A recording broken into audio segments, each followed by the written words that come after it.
Cheers.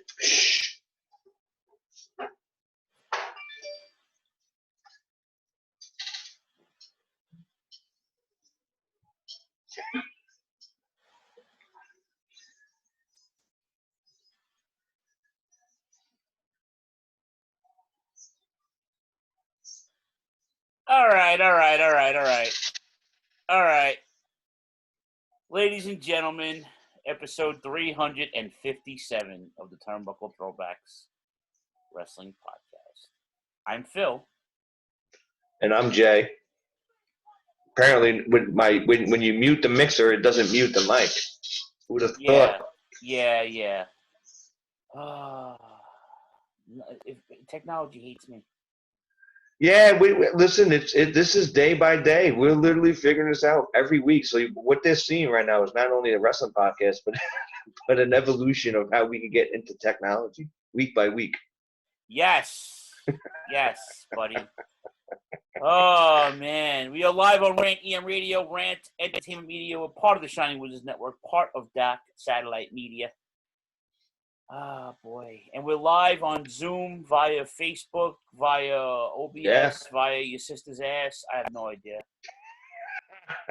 I'm over it. And I felt bad because like I did the Star Wars podcast with Lou on Monday, and I said to him right before we started, I'm like, dude, I can't.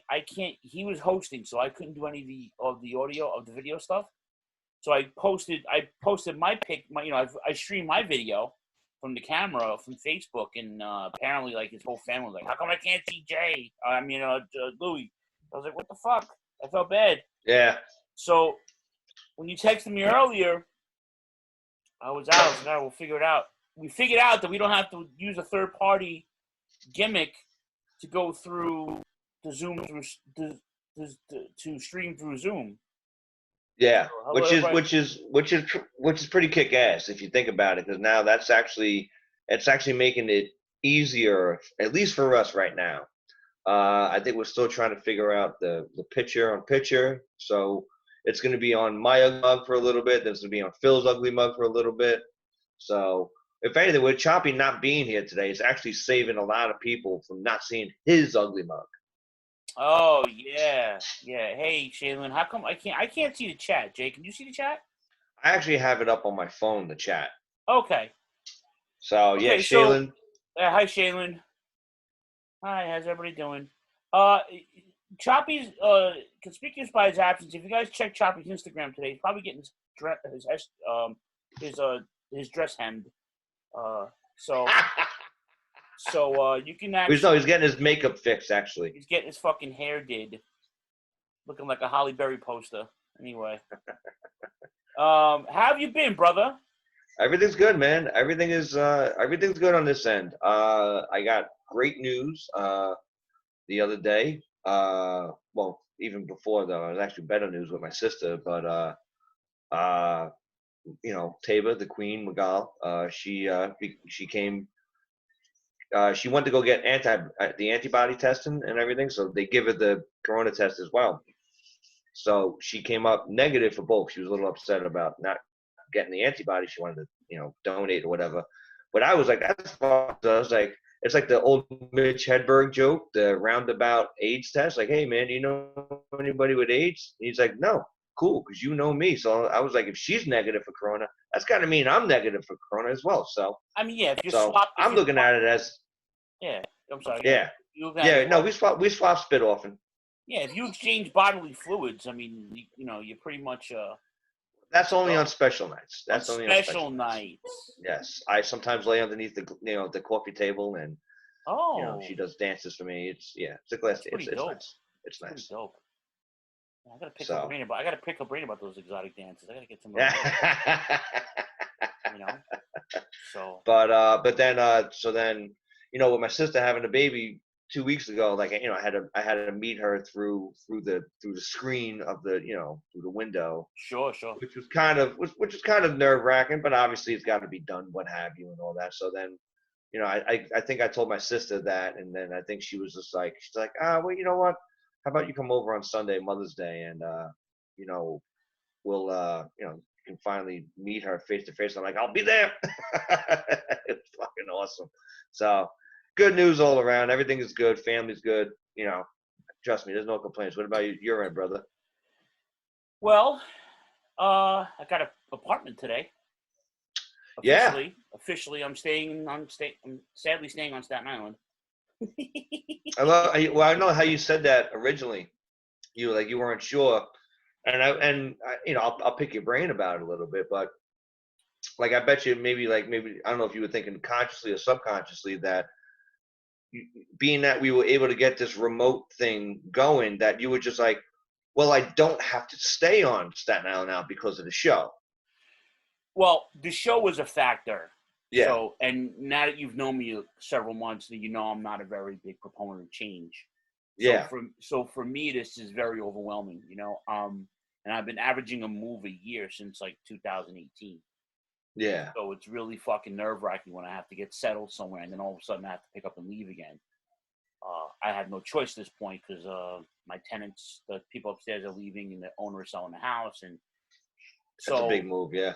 You know, you guys all know I have a son, and I'm still in his life, even though I'm not his biological dad. So when I approached him about a couple months ago, because I told him I have to move. Mm-hmm. When I approached him I said, I'm going to move, I'm thinking about going down south. So he was like South where? Like South Queens? He goes South Brooklyn? I said, no, South buddy. Philly? Well, yeah, he was thinking like South, you know, locally. And I said no, and he got really upset, and it put some things into perspective. And I'll make my point. I'm trying to get to my point just to tell us a better story. So when that happened, and he said that to me, I kind of got upset. Not like mad. I was upset. Like I was sad because I don't want to disappoint him. I hardly see him as is. Yeah. I mean, I don't see him like I should see him. Mm-hmm. So that's not my fault. That's just how it was. And then this shit happened. So I've been seeing him like once, twice a month anyway. And then now I haven't seen him since, you know, February and March. Yeah. So, but I've been talking to him, you know, periodically. And, you know, I thought about the last 10 years of my life out here. You know, I started the podcast, and then I met amazing people. Like amazing people. You and Chops included. And Lou, and like I had a relationship that fell apart. Now 2 relationships that fell apart. You know, something new came along, and I'm like, that took a factor into, and like I made this whole new life out here. You know, so it's like I have nothing to go to if I leave. Like, I mean, I have my parents are in Queens, but like, you know, I'm not gonna hang out with my parents. You know what I'm saying? My sister's in Long Island. My other sister's MIA. My brother's in Brooklyn. My other sister's in Vegas. So it's like we're not together anymore like we used to be and shit like that. So it's like it's a bit over. Plus the price is. I mean, dude, I'm paying like $300 or $400 more than I wanted to just for one extra room. Yeah. You know what I'm saying? So it's like, and I found an amazing place. Ironically, 2 blocks from where I moved 2 years ago. Okay. Funny how that happened. I didn't even know when I got to the address. I'm like, holy shit, my old apartment is 2 blocks away. When I broke up from that thing, and then my father-in-law is literally it's around the corner, you know. So it's like a co-op gimmick, and it's in a basement of a co-op, and I got my own parking spot, even though I don't have a car, which is cool. So, hey, when you guys come visit, you know, I have access to the backyard. I have a backyard. It's even better. Yeah, man. I got you know, the only thing I don't like about the place is the stove is electric. Ooh. I don't know how to really, I don't know. And I like to cook. I have a bigger kitchen, bigger space to cook, I should say. I don't have a big kitchen. I have a bigger space. But I never used a electric stove before. Kind of overwhelming.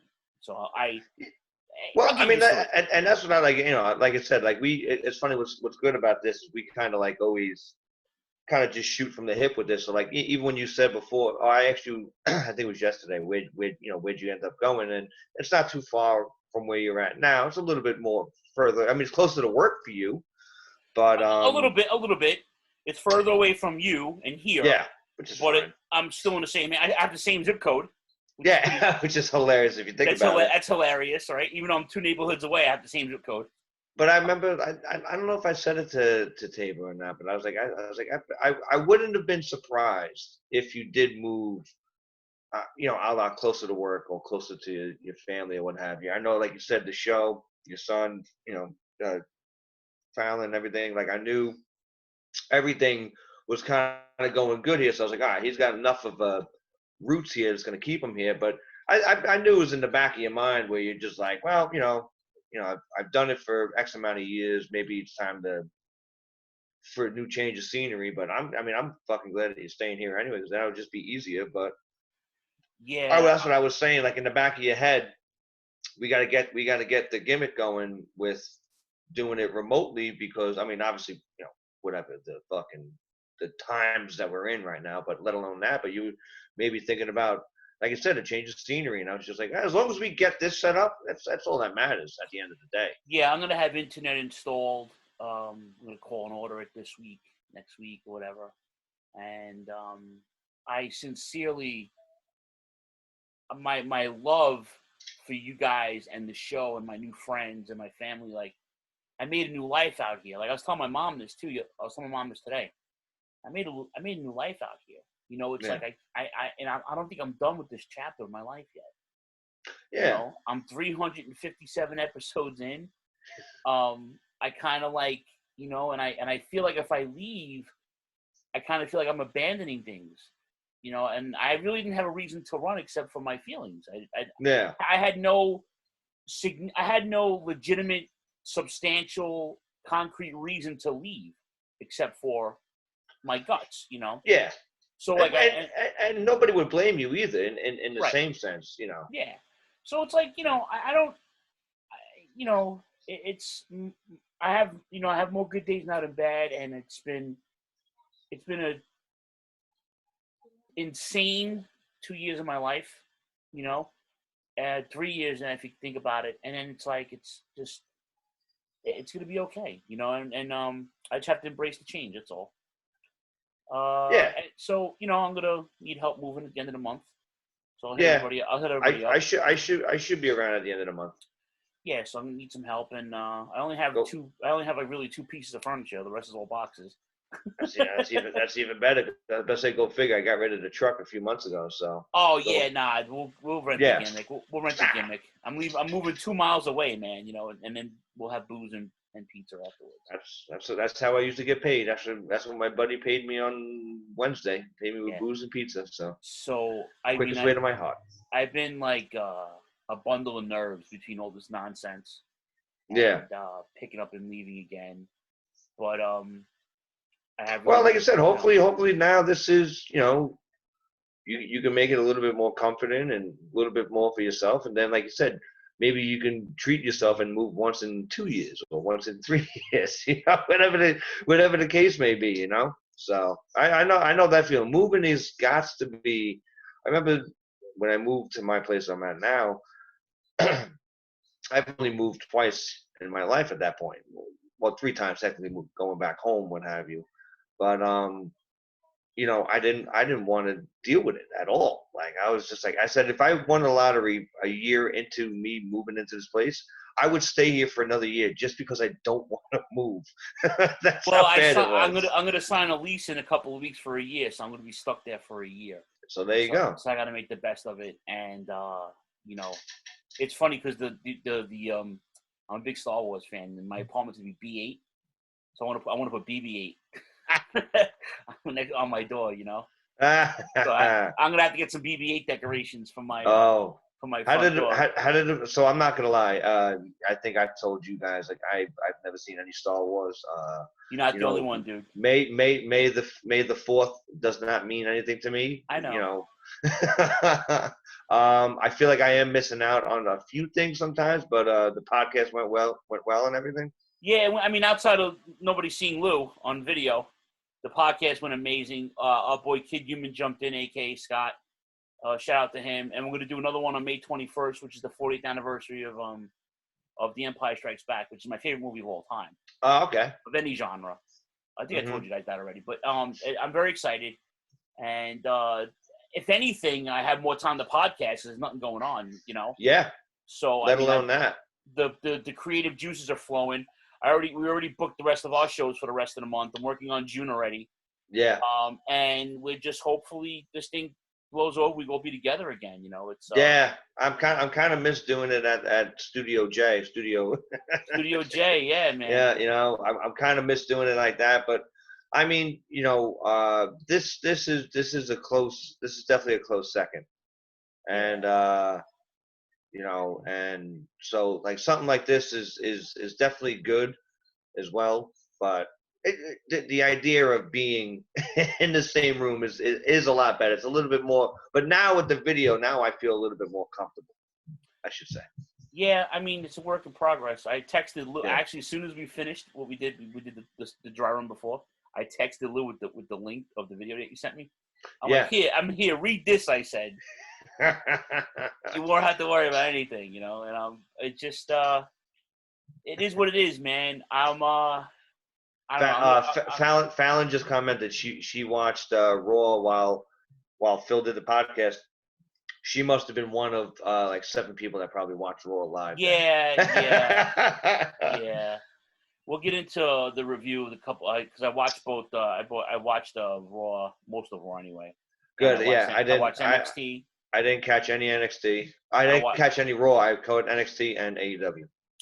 I think that's been my go-to these past few weeks. Well, I'm sorry. I feel like the lack of a live crowd is starting to take its, I guess, toll on me a little bit, because especially for 3 hours, I think that's the difference. Is because I know one of the times I did watch Raw within the last few weeks, I just fast forwarded through a bunch of the matches. You know, they're getting job guys, but now they're going to start doing it live, or some live and some taped. So, like I said, at this point, you know, they should you know, to me, AEW is doing a better job, I think, of doing the no audience thing. Excuse me, but like especially with this past week, with doing that Daly's place, it was a little bit different. I actually really enjoyed it. Yeah, you know, and we'll get into that in a second, actually. We'll get into all that in a second. What else has been going on? Oh, what the hell? Let's see. 1 second. There we go. I'm getting the chat room in here. Hey, yeah, I got it. Okay, there you go. Yeah. What's up, Otto? Can you? We're still live, right? We're still live. We're live, pal. All right, cool.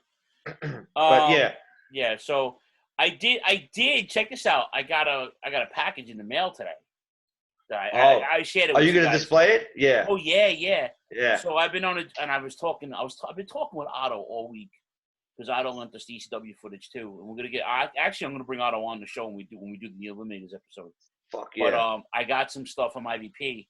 I got the best of Doc and Gordy, Miracle Violence Connection, Volume 1. That's really cool. Once I get a DVD burner, I can burn all these, make files out of them. Yeah. The best of Bam Bam Bigelow in Japan. Hell yeah. In Japan too, huh? In Japan, yeah. This is from like 87 to like the mid-90s, late 90s. So this is from IVP, and Otto is... And I was talking to Otto. I was like, I've been knee-deep in death matches in Japan wrestling lately. I got the Triple Crown Anthology, Volume 1 of 10. Hell yeah. So that's going to be like my thing. I want to collect all 10 of them and have like the history of it. And to piggyback on our amazing episode last week. Yes. We killed it last week, bro. Yeah. Not that we don't kill it normally, but we killed it last week. But you could tell we were all into it last week. We were totally invested, and I got Misawa Kawada, Volume 1, or the best of. So check that out. They were like $9 a piece. That's called quarantining, right there. Right, yeah. So if anything, we'll do that. Yeah. I'm very excited about getting that all to see. I want to burn them. I want to, so I can make files and share them with you guys. Yeah. So we can have. I think they call that pirating. No. I'm not selling it. It's like the 90s when they used to be able Napster.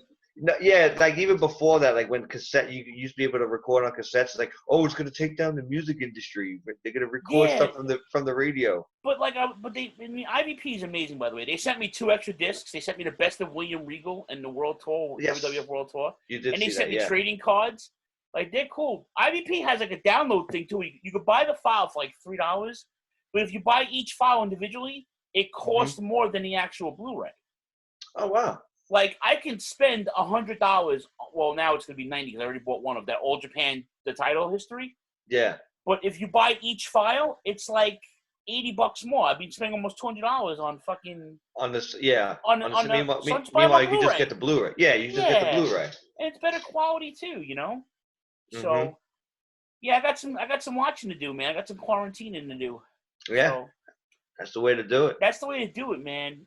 So let's where do you want to go first? Well, we got. Well, before we go to break though, we got to do predictions for Money in the Bank. Yeah, I was just gonna say because it's funny, and I'm telling you, that's what I think. It's out of it, you know. At least for the time being, at least it feels like it. I should say, like I'm not into the main, quote unquote, main roster. I'm all in on NXT. NXT is doing no wrong right now in my eyes, and I feel bad because like Drew McIntyre, I've been waiting for him to have the belt, and like I'm just not invested in I don't want to say in the product. I'm invested in it, but like I obviously I was busy a little bit during the week, so I just didn't have time for it. So like today I just kind of picked up. I was like, let me just watch this, and then you know that's all I had. And right, like that's like the lesser of all evils to me. I'm just like, I'm not even gonna watch Raw. Fuck it, I can just read the results and figure it out. Yeah, I fell asleep on Raw, and whatever. AEW was okay.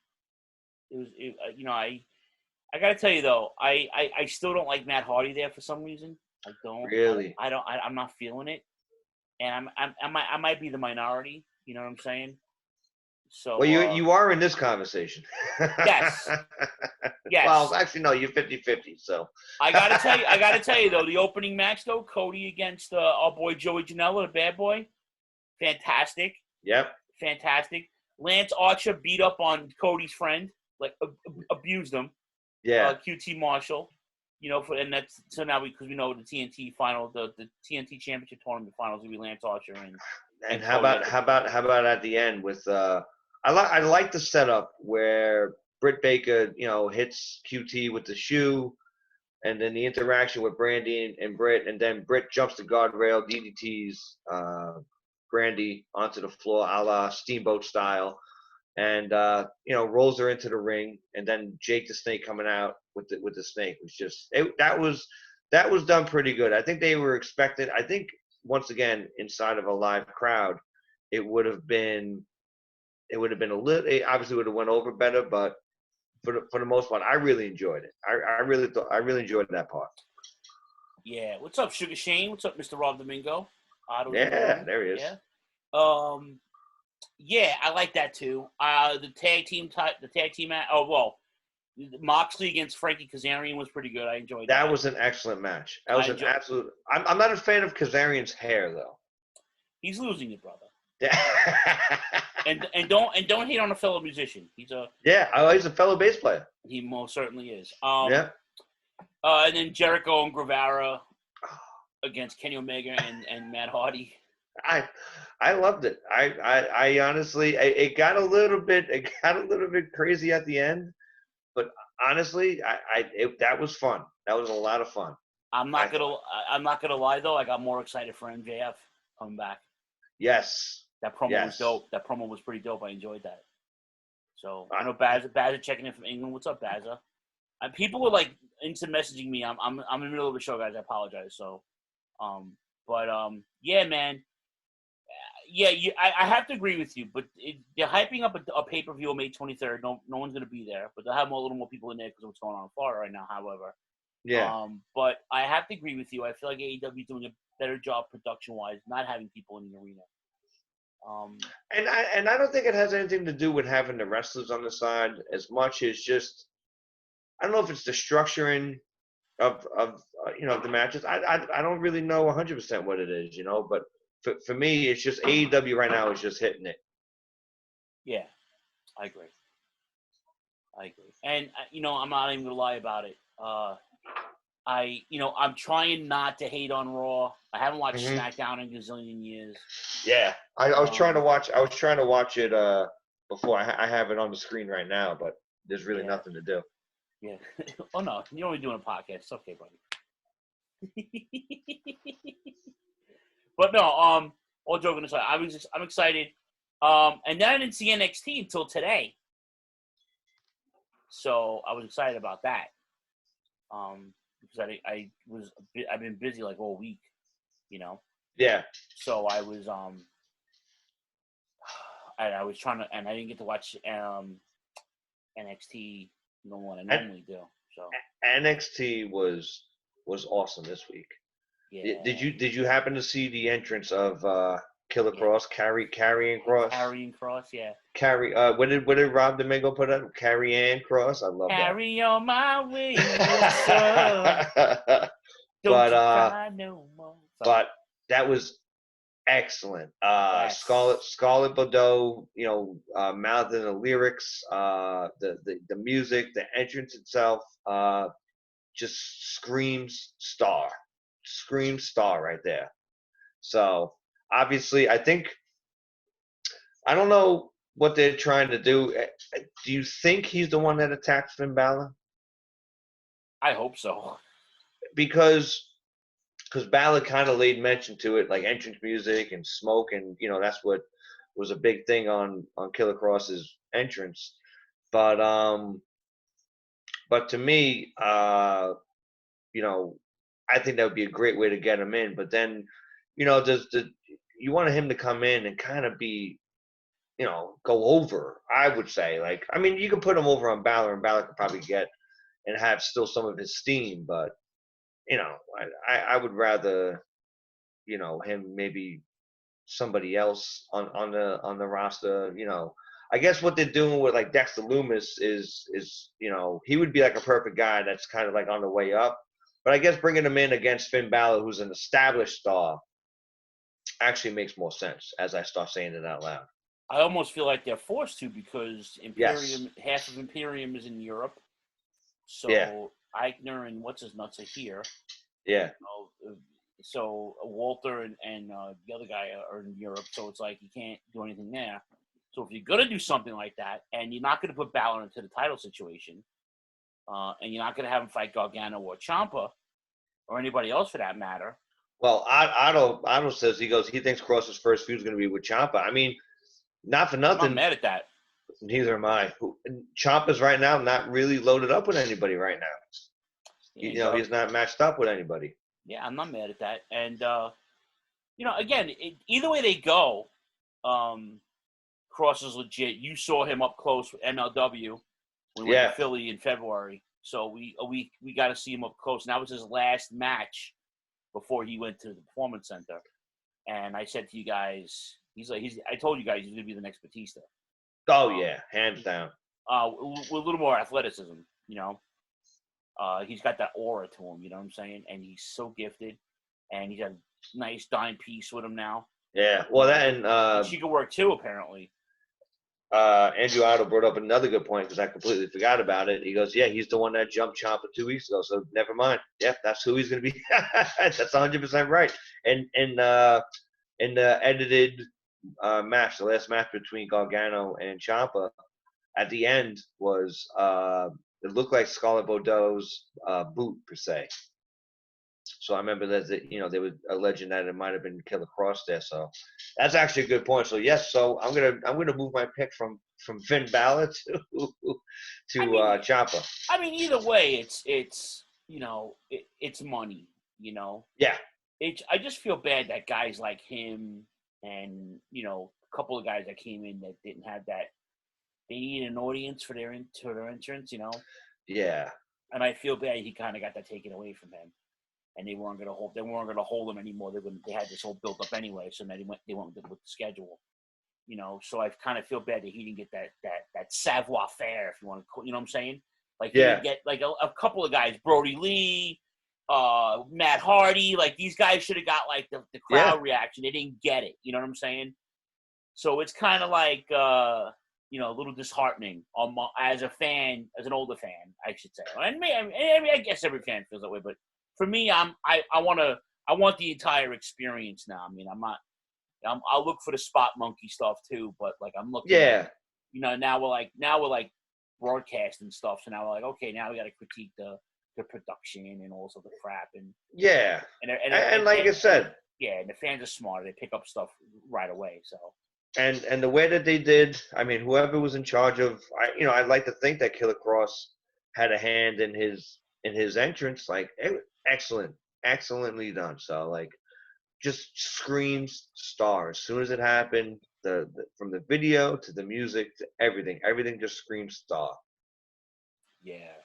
So we'll see what happens, man. I'm excited. I just want a little bit of normalcy back. There's rumblings about baseball coming back. Football is making some moves, and now they're reopening some states, which is fun. But like on my end, it's still scary. So like I want a little bit more normalcy, and to see a live crowd back in wrestling. Hopefully by the summer, we're gonna be okay. Hopefully. Yeah, absolutely. If not, I have 9,000 hours of All Japan to watch now. So, and Otto's ECW DVD I just got too. So I got a lot of wrestling to watch. If not, I always have wrestling to watch. I'm a broadcast journalist. God damn it.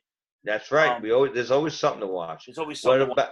What happened? Give me the news. Give me the headlines from Raw. Just the Money in the Bank lead up, really. Yeah. Nothing. I mean.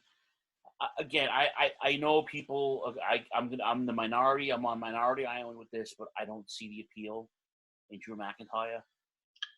He bores the shit out of me. I see why he is where he is. I don't discredit him. I can't emotionally invest in him like everybody else is. Mm-hmm. Not seeing Roman Reigns on TV is disheartening too because I like him. Yeah. But he's staying home because he don't want to get sick, and I can't blame him. Yeah. And, AJ's in the Money in the Bank. We got to go over to Money in the Bank. We'll go right before we go to break, but nothing really significant on Raw. Like, nothing really tit-tickling. You know what I'm saying? It's not nothing. Yeah. I don't know. Nothing. I mean. Well, how do you feel about them bringing AJ Styles back just as AJ Styles as he was before WrestleMania? Well, his boys are gone. And the Talking Shop podcast is back. I was listening to that the other day. Oh yeah, I haven't listened to an episode yet, but I've been waiting to. So I used to love it when they were on MLW back in the day. And Carl Anderson he was the first guest on Tama Tonga's podcast.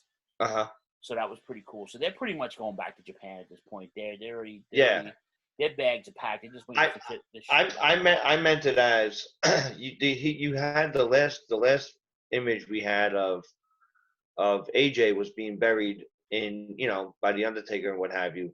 Like this would have been a good way to.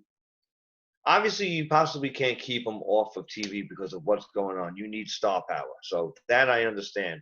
But this would have been a good way to maybe introduce a new. I don't know how you would change it. I don't know how you would tweak his character, but if you wanted to do something, this would be the right way to do it. To come back as the same AJ Styles, I feel like falls a little flat, if that makes sense. Well, let me ask you something. I'm going to be the typical guinea and answer my question with a question. How do you repackage the Phenomenal One? I mean, he didn't need him out. He didn't need the Gallows and Anderson. They were just his boys, and it made sense. How do you repackage him? He's always been the same guy, except for the hairstyle. Well, yeah, except for the soccer mom style. Yeah. I think you can repackage him. I mean, obviously, this is always a go-to. Would be, him being buried alive now, mentally, threw something off kilter. Now he's a psychopath type thing and left of center type thing. Like, that's just me being quick. I'm not saying a full-on comedy character, but maybe a sharper edge to him perhaps, or something, something along those lines, so, and that's just being really quick with it, but like, to me, just to come back as the AJ Styles he was before, same gear, all that stuff, to me, I think if it was a different time, maybe it would have been better. But it could have been a little bit more, I think, if you would have just came back as somebody different. All right. I mean, I'm going to disagree, obviously. And just, if it ain't broke, don't fix it. Yeah. I don't see how you change the phenomenal one like that. AJ Styles has been AJ Styles. He hasn't been anything else but. He's a heel or a baby face. Yes. I don't know if you can make him a tweener. I don't know if you can, give him that whole psychopath, oh my God, I just got buried alive kind of shit. I don't know if that's a thing. It might work. You could be 100% accurate on that. I don't know. He never tried it, but I think they're going the safe route because, they're going the safe route because I don't think they have a lot of direction right now for some of these guys because there's nothing. I mean, what can you possibly do at the Performance Center every week? And exactly. What that's what I'm saying. Right. So, I mean, you don't know. Maybe when there's a crowd again, maybe they'll flip him. Maybe they'll make him a face. Maybe he'll cut his hair. I don't know. Maybe he'll get us new tights. I have no idea. Maybe get new kick pads. I have no idea. I'm just saying they could have gave him a little bit more of an edge type thing where, just to, I don't want to say change it up. I don't know if that's the right word, but like, just it kind of almost downplays the great match. A great match, great match for the Undertaker at least, but the match that's kind of almost stole the show at WrestleMania for lack of a better word. Like it just kind of makes that now a moot point. Yeah. I don't know. I'm not mad at it. Let's see how it goes. Yeah. Let's see. We'll see what he does with Money in the Bank, and I don't know. I before we get to the predictions though, you want to get? I guess it's a good segue. You want to do predictions, or you want to? Yeah, we can do it. All right. You got your little scratch pad there. I got my little scratch pad. All right. Right here on the side. All right. Let's see. All right. Money in the Bank matches. All right. SmackDown Tag Team Championship. The New Day defending against The Miz and Morrison, the Forgotten Sons, and the Lucha House Party. Ladder match. I think it's a ladder match. No, I think it's just a regular match. Okay. I think it's a regular match. All right. Who are you picking? I don't know. How do you go against the New Day at this point? I mean, unless they're teasing you tease like a little bit of a breakup, which they have done, but I don't think it's just going to happen yet. I think the New Day returns. I think they're pushing the Forgotten Sons, which is great. I'm not a big fan of the team, but at least they're new characters. Somebody can possibly invest in them at some point. And as long as they keep coming around, we can get used to seeing them. I think right now it would just be too soon to put the belts on them. So Miz and Morrison just had it. I think you just keep the belts on the New Day for right now. I was gonna take the Forgotten Sons, but I kind of like what you're saying. I don't like the Forgotten Sons at all, but they are gonna get pushed. I think the Lucha House Party is it's a shame because these guys are just so talented, and same for Wesley Blake as well. Like I actually like Wesley Blake when he was with Murphy, and it's a shame that they're not. Another month from now, maybe another 2 months from now, when they're around more often, I'll have a different take on them. But I mean, from what I see, the highlights or what have you, I'm just not sold on them just yet. Okay, I'm with that. SmackDown Women's Championship. Bayley defends against Tamina Snuka. I'm gonna pick Bayley. Did you see on one of the online shows they got, The Bump or whatever they got? They had Tamina on, and they had this big. It was like an emotional segment with the Usos. The Usos reached out to, they made a message for Tamina, whatever, being with the company for 10 years and blah, blah, blah, this and that. They said the only thing that's ever missing is a title win from from Tamina. So I just took that as like WWE loves to tell the story of that. So I'm leaning on Tamina. I think Bayley is going to retain. I want to see Bayley retain, so we can get a Bayley Sasha match down the road. Well, that's why I'm picking Bayley. I think that's what I think the tension between her and Big Forehead, Sasha Banks is gonna be like the X factor there, you know. So let's go with Bayley. I like Bayley, but I wouldn't be surprised if they try to give Tamina a feel-good moment. All right, former friends, Universal Championship. Braun Strowman defends against the Fiend, Bray Wyatt. I don't know. I can't see Strowman losing because they just. I can't either because it doesn't seem like it's going to be the Fiend. I think it seems that he's going to come out with the sweat of Mr. Rogers, Bray Wyatt. So I think Braun Strowman is going to beat that Bray Wyatt. Yes. That's dope. He called him Mr. Rogers. Yeah, he's gonna be that fun, that character. So I think that will ensure that the Fiend's gonna come back around, and then that's when the Fiend will take it from Braun Strowman, and then they'll have a good feud. Like I said, I like Strowman as a champ. I think he's got a lot more promise. They finally put the belt on him. Lackluster as it may have been, perhaps, in my opinion.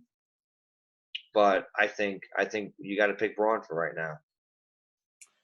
Okay, I'm going with Braun as well. Make sure you're writing those all down. Yeah. The WWE Championship.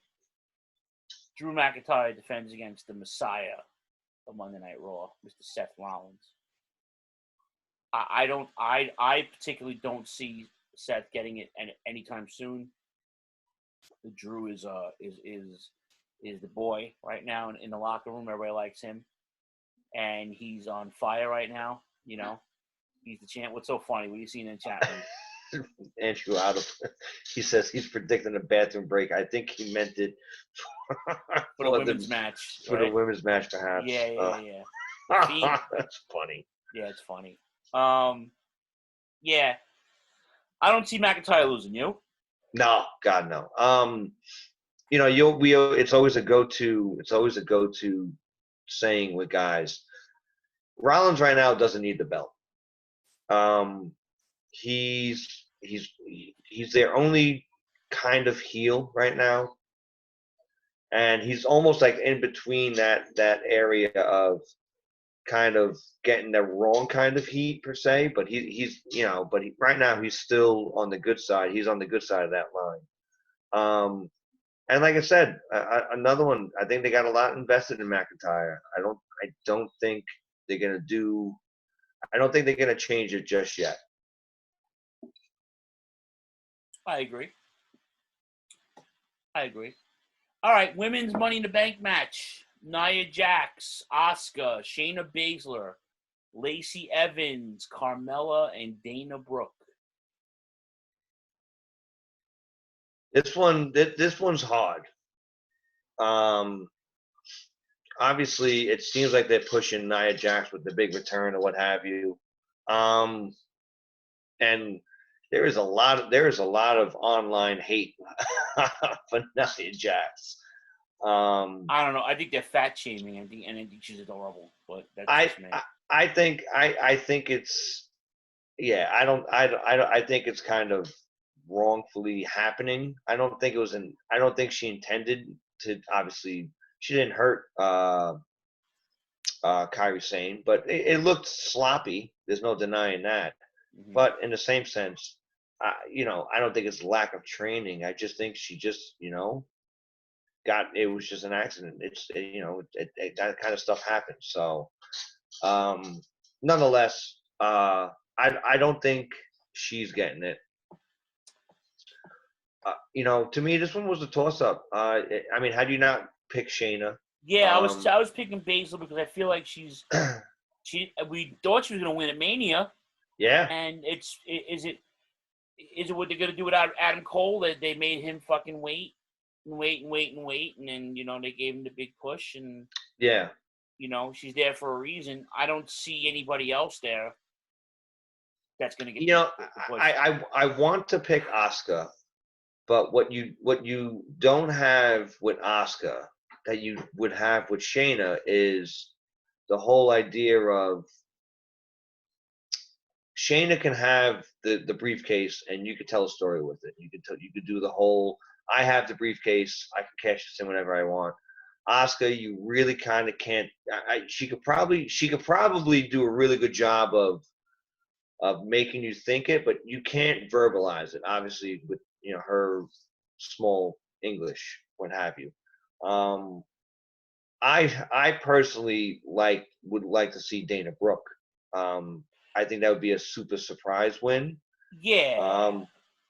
It seems like they're trying to do something. I think they're testing the water.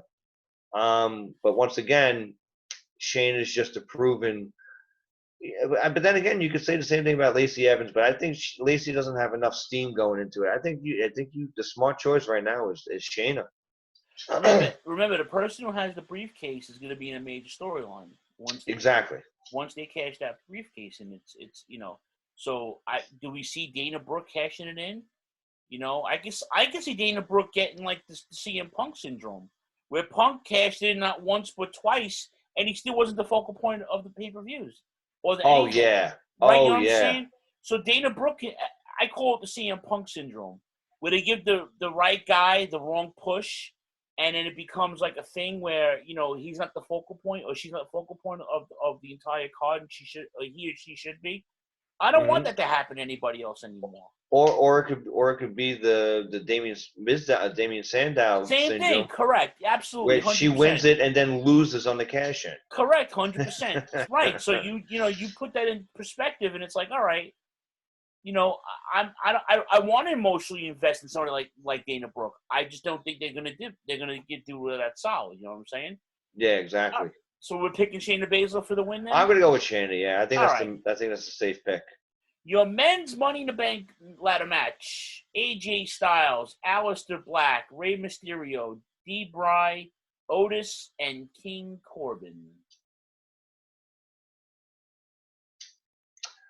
This one's going to be kind of hard, at least in my opinion. I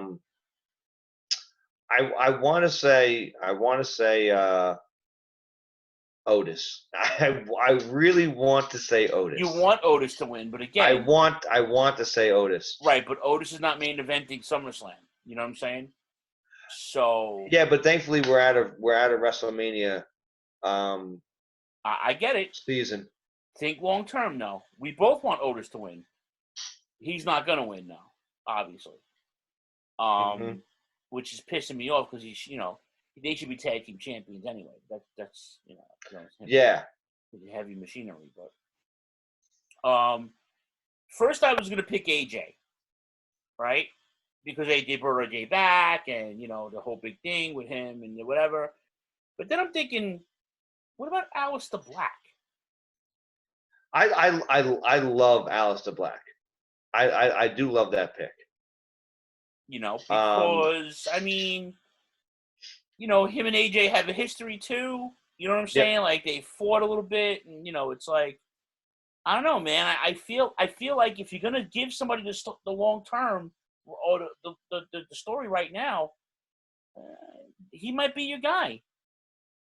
Well, that's what I'm saying. Like, I want Otis because I think he has. But once again, I guess I'm thinking in front of a crowd. Otis, if there was a crowd right now, Otis would be getting one of the biggest pops, biggest reactions of. Again, he'd be over.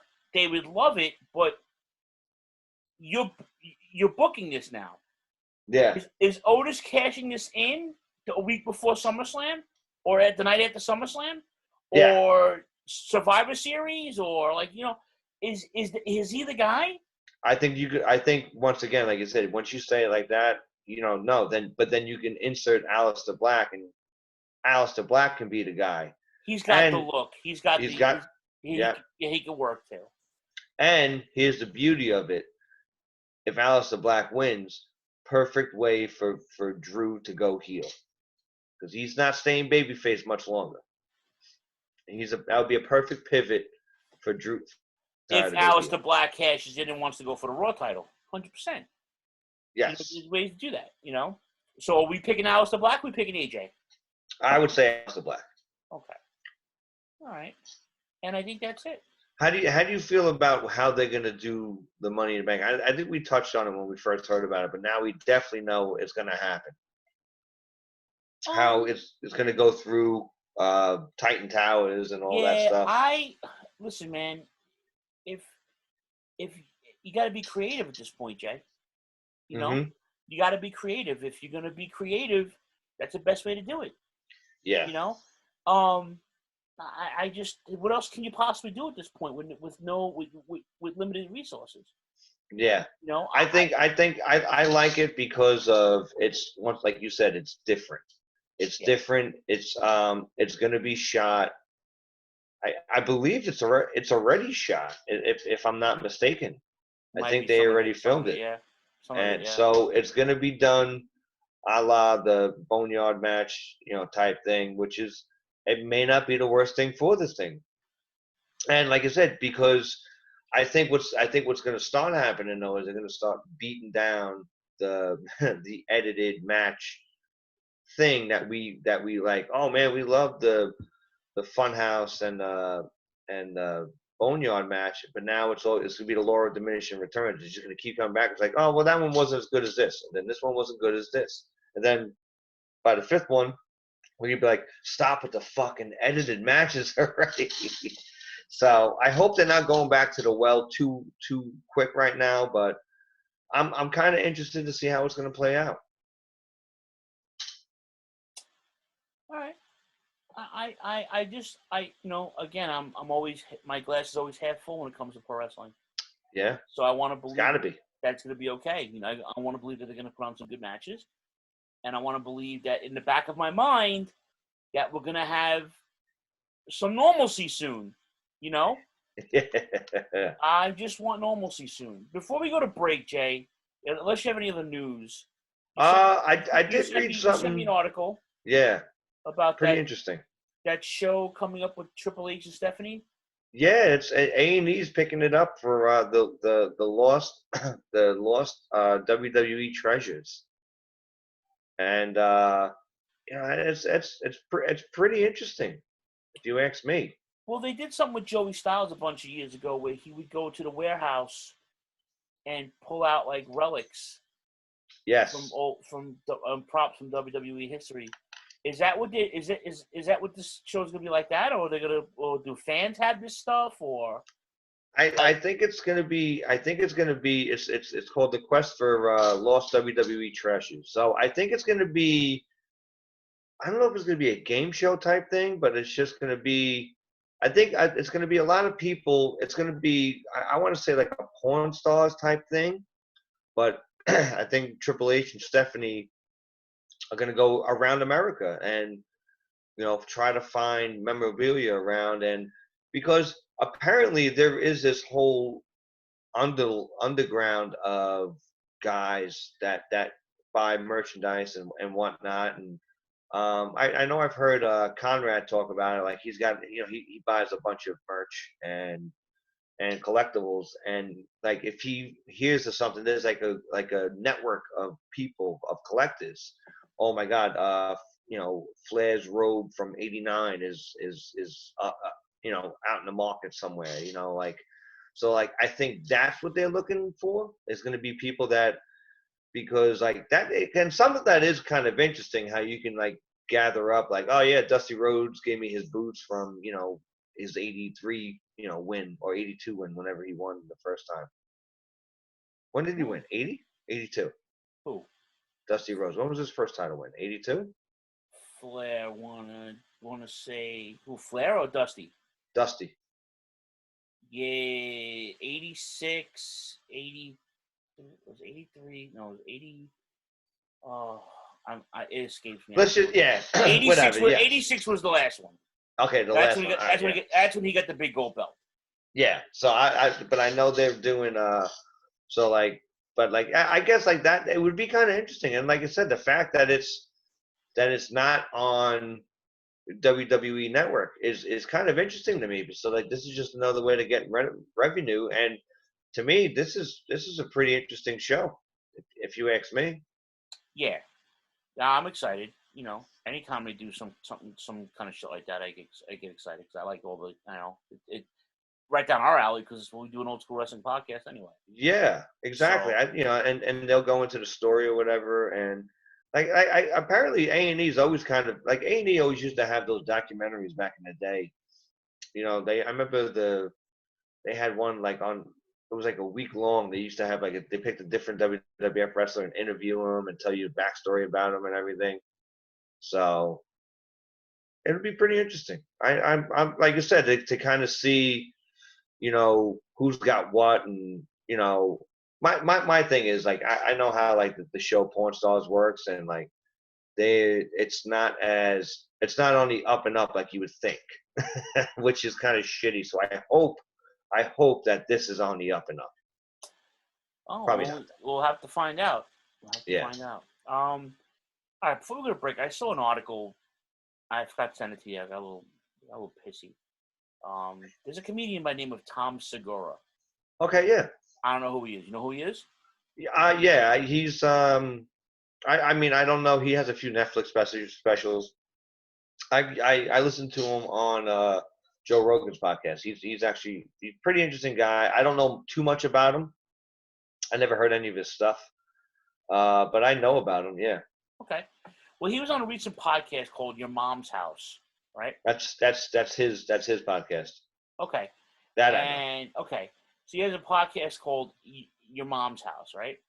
And he took a shot at pro wrestling fans, saying that he thinks pro wrestling is for fucking retards. Quote. He thinks that it's the stupidest shit. It's fake, and you're a fucking idiot if you watch it. They're not real fights. They're just stunt people, and it was transcribed by some other dirt sheet fucking website.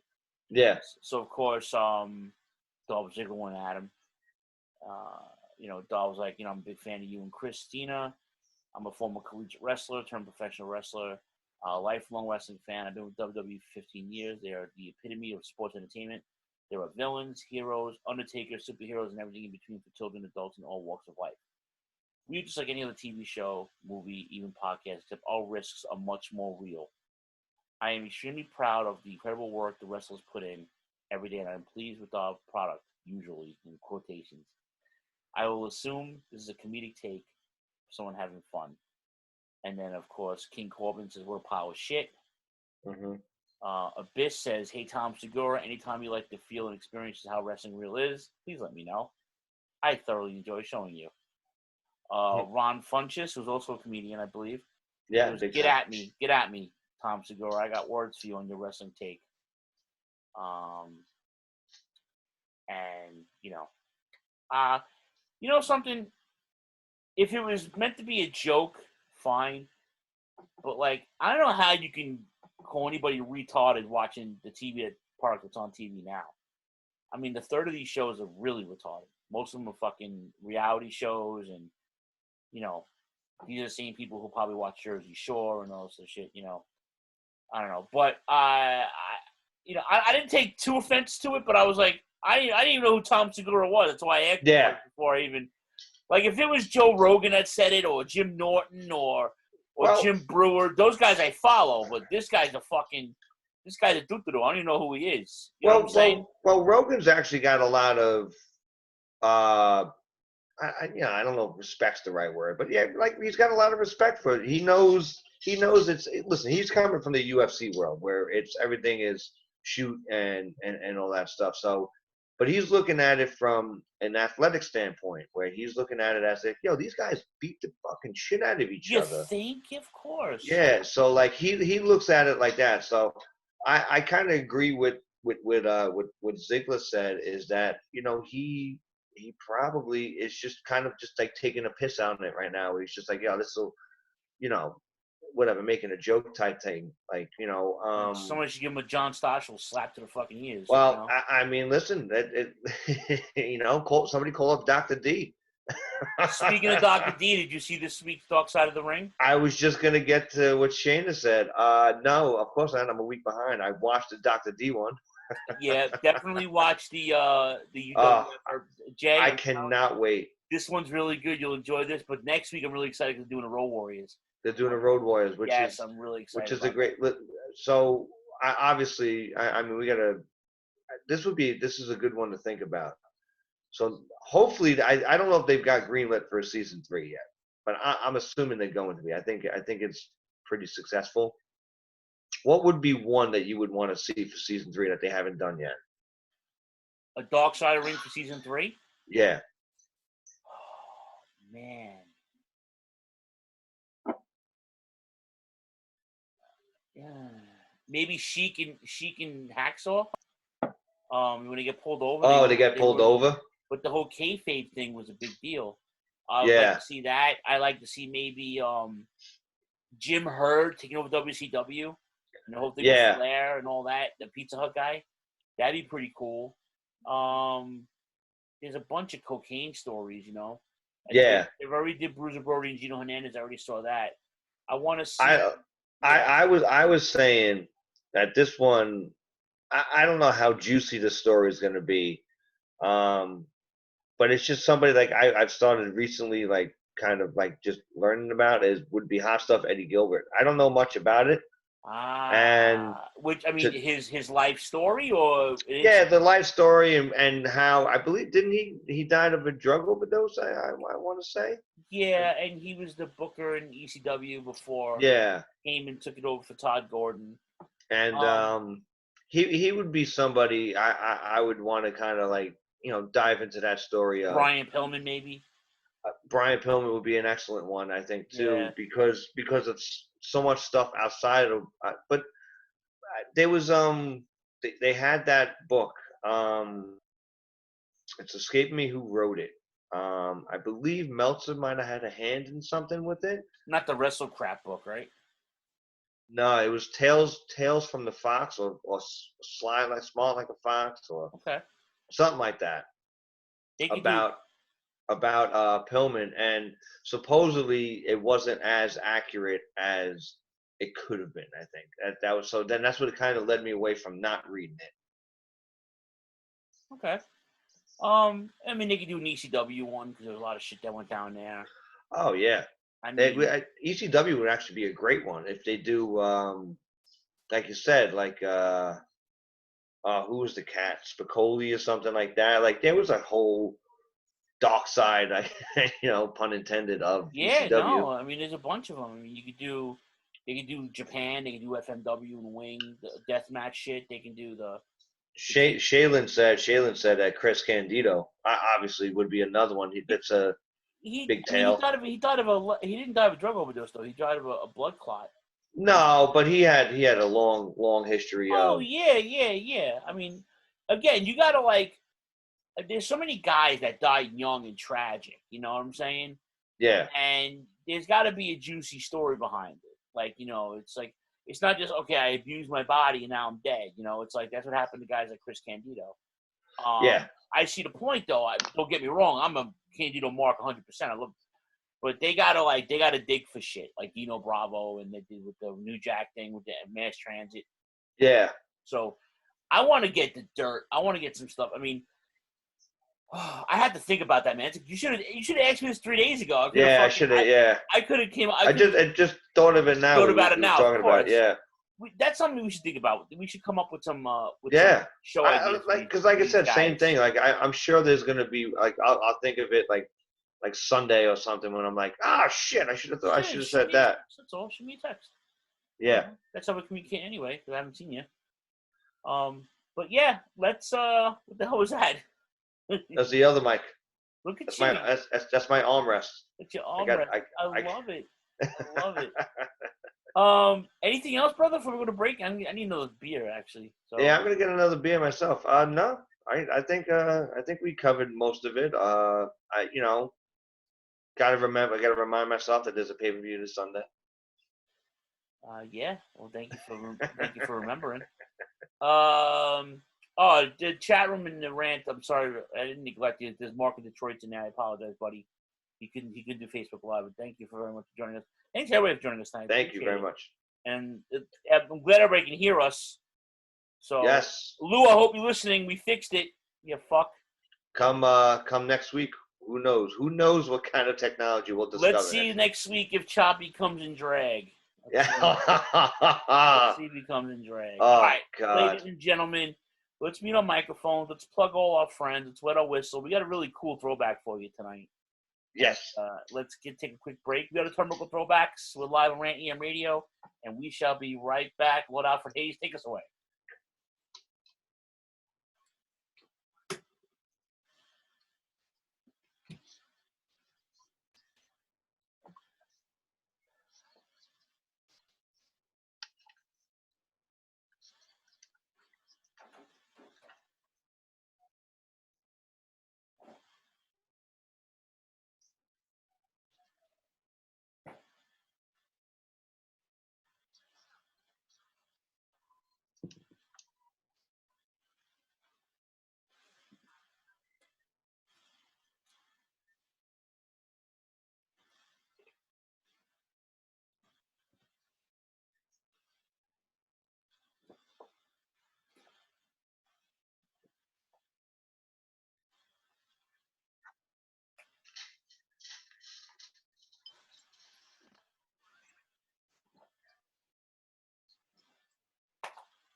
All right. We're back.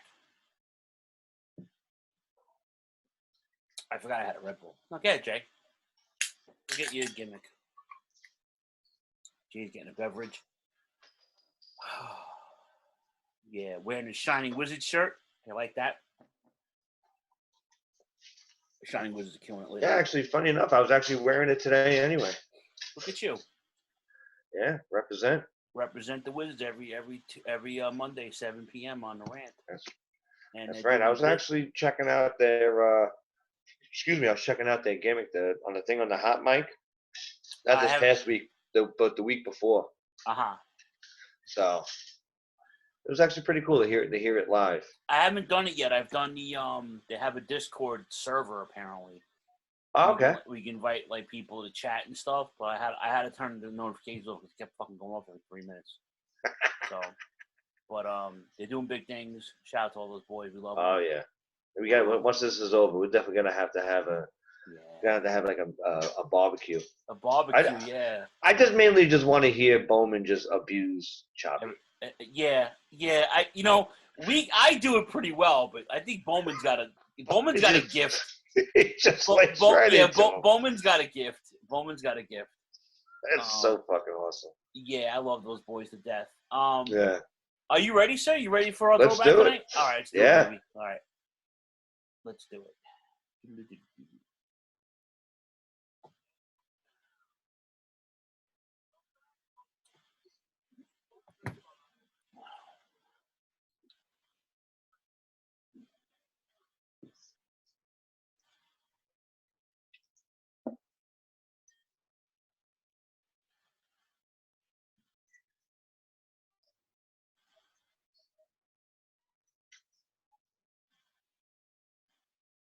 All right. You ready? Yeah. My page got deleted. Hold on a second. I got to pull up the page. There we go. Come on. Got it? If not, I think I got it. No, I have You got the big thing? I'm running off the old equipment. Yeah, you know how it is. Everything's slow as shit. Yeah.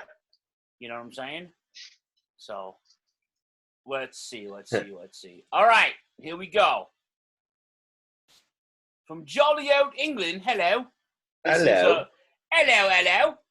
From the Earl's Court Arena. Which is a funny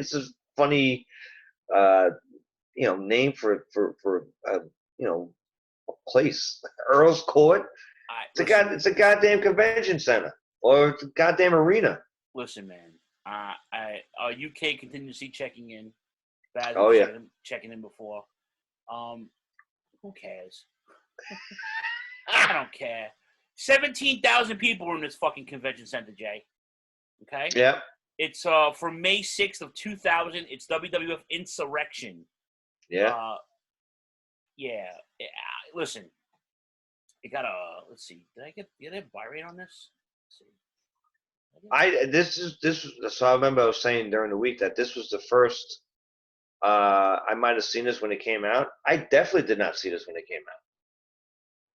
I do remember it, but I definitely didn't see it. I got this confused with Rebellion. Yeah, Shaylin said she didn't hear the intro for the throwback. Okay, here's the deal, okay? I didn't hear it either. How did Jay have a better mic than you, Phil?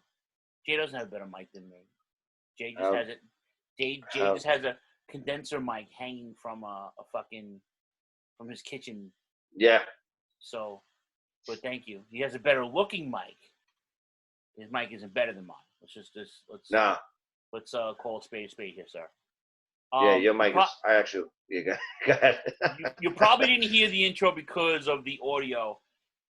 The way this is streaming right now through Facebook, I have it's the connection. We don't have the he's got the wrestling suit mic. Yes, that's what we were using. I just switched mics because I'm not in studio. Yeah. I am home in my fucking apartment. So I'm sorry, I use the backup equipment so Choppy could still use the good stuff when he's at the house and studio. Yeah. But yeah, you're probably not gonna hear anything I play. I don't even know if you heard. Did you guys hear the break? I don't even know if you heard the break. I apologize. There's something good with the audio. This is how it is. If you guys want to hear it, see the audio. You guys want to see video? Right now, this is how it is until we figure out the fucking nonsense. This is like a trial and error thing. Jay and I have been plugging away at this every week. It's trial and error. We're learning as we go along. So once we get it all down, hopefully you guys will get better results. If you want to hear the audio, I will venture to say we will learn something new next week. Oh yeah, no, yes, absolutely. Absolutely. First of all, we're not together. That's first of all. It's extremely difficult. Even though Jay literally is about maybe a mile away from me. Yeah. Choppy is about 4 or 5 miles away from us. So it's like it's super hard to do all of this on video. I mean, it'd just be regular, like we did the rant, like you hear everything on the rant because it's that's the audio part of it. Yeah. The video part of it we're working out now. I mean, we're working off our computer cameras. We don't even have real cameras. Yeah. So I'm sorry. And like I said, I got this mic because it's just the mic I have is one I gig with, and it's it's beaten to snot or whatever, and I didn't like the way my audio sounded the first 2 weeks that I did it from here. So I just this is nothing special. I think I got it on Amazon for like $50. Mr. Steve Milan checking in. Steve, he wants to know our opinion of Enzo's new song. I didn't hear it. Did you hear Enzo's new song? I did not hear. I know he came out with it was an anthem. It was a COVID-19 anthem. Teddy Hart new podcast. I didn't hear it. Jerry Lawler's chemo message. I didn't hear that. And we did comment on Tom Segura's his retard comments. Well, did you notice how on a different note? Did you notice how Jerry Lawler was not on the commentary? Yes. Because does it have to do with the ramen noodle moonsault or something like that? Yeah, I think so. Oh, I think so. But here we go. Who's that?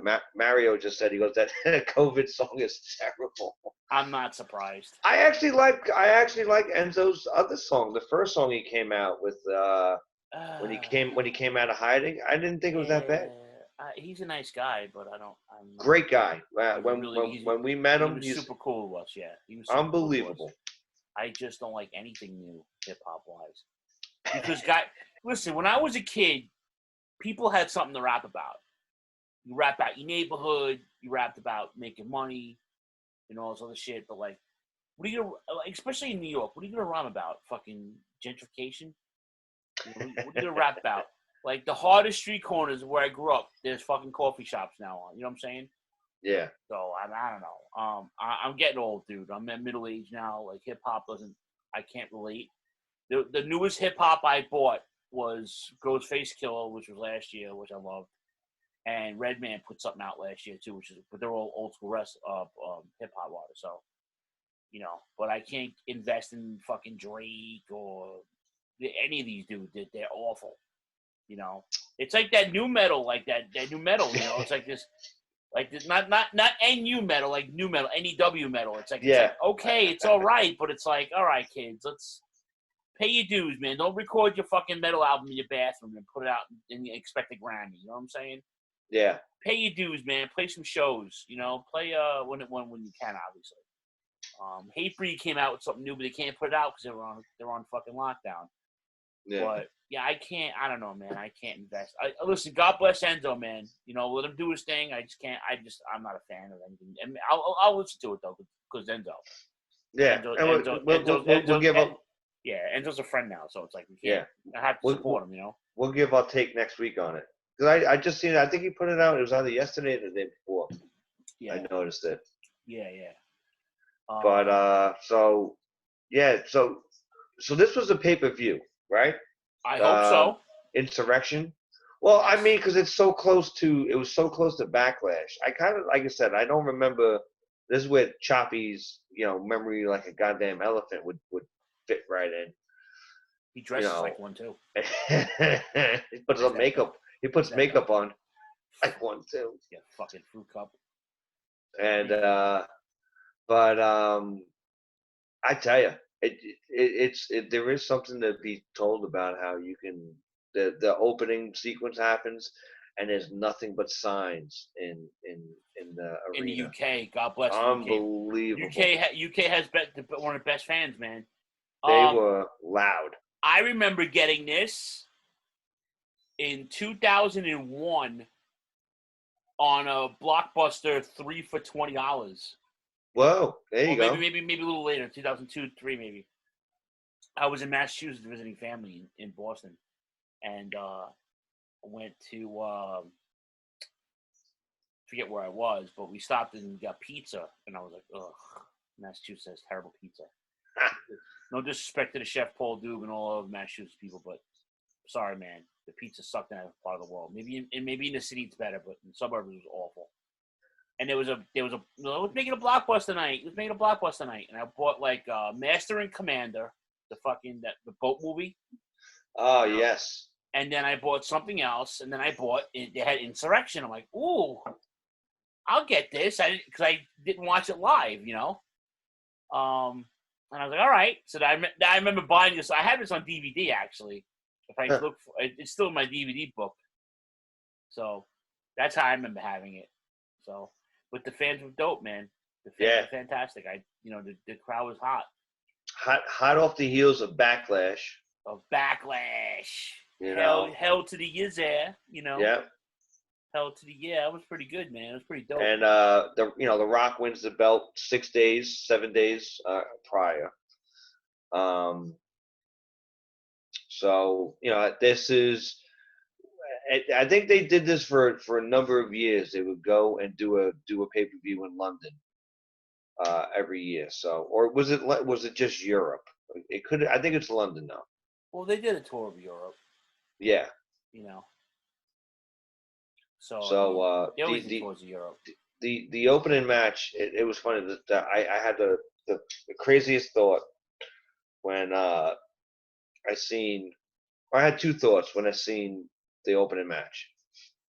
So Too Cool comes out, and obviously it's Too Cool against Saturn and Malenko. Now Saturn and Malenko are in the company for 3 months at this point, 2 months at this point, perhaps.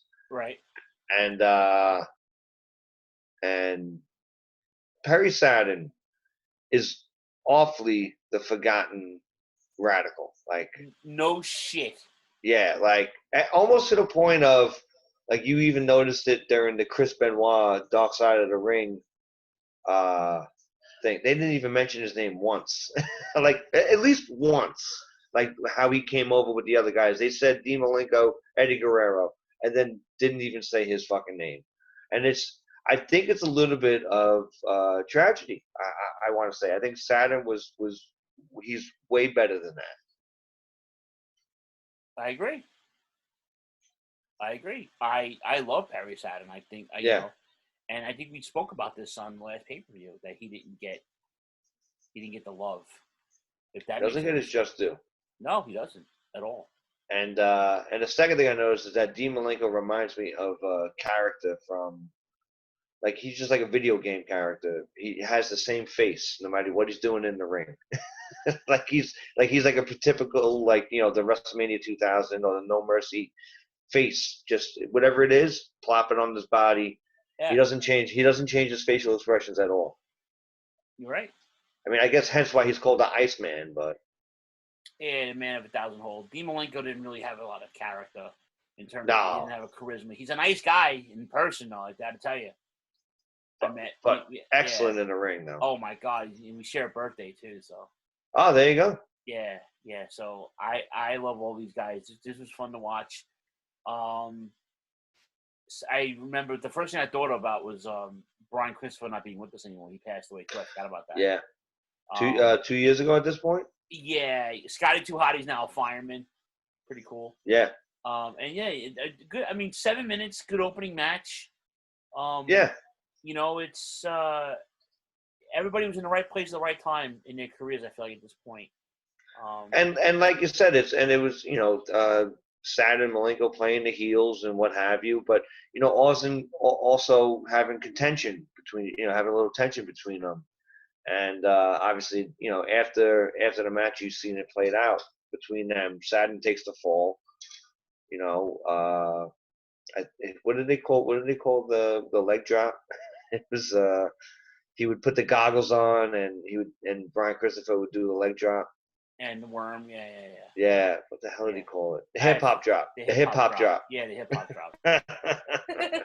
Good match. It makes you like you look back on it with rosy glasses and you just go, it really was pretty good. And then the next thing was McMahon came out for for a promo, which is weird on a pay-per-view. But, I guess it's Vince trying to get out and interact with the London crowd. That's exactly what happened. That's exactly what it was, brother. Yeah. You answered your own question. Yeah. He gets good heat. What did he say? He had a good line where he said the rusty something air from London. It was good. It was good. I thought so. What was the next match? Next match was Kane with yes. Paul Bearer in his red blazer against Bull Buchanan. And like 100 pounds less. This was runway model Paul Bearer.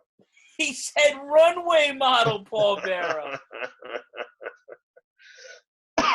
He looked really good here. So against Bull Buchanan, just hilarious. Yeah. You always forget. It's weird to see Bull Buchanan out here, and then there was no Boss Man.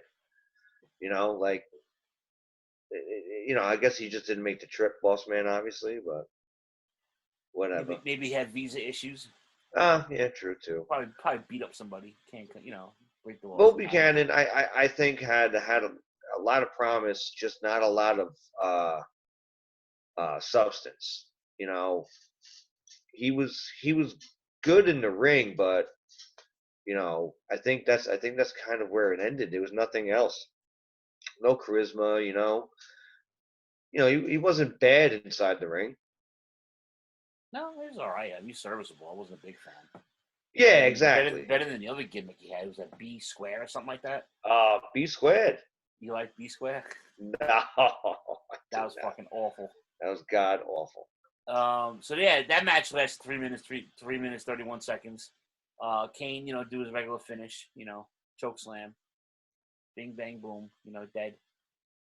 And it's out. Yeah. That's it. Your next match, I forgot that they used the Run DMC. I had that album. I had that CD. That's my favorite DX version with Run DMC.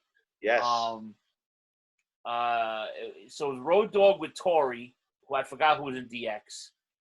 Yeah, 5 me minutes. too. I forgot she was in DX for 5 minutes. Against Bradshaw from the APA with Farouk at ringside.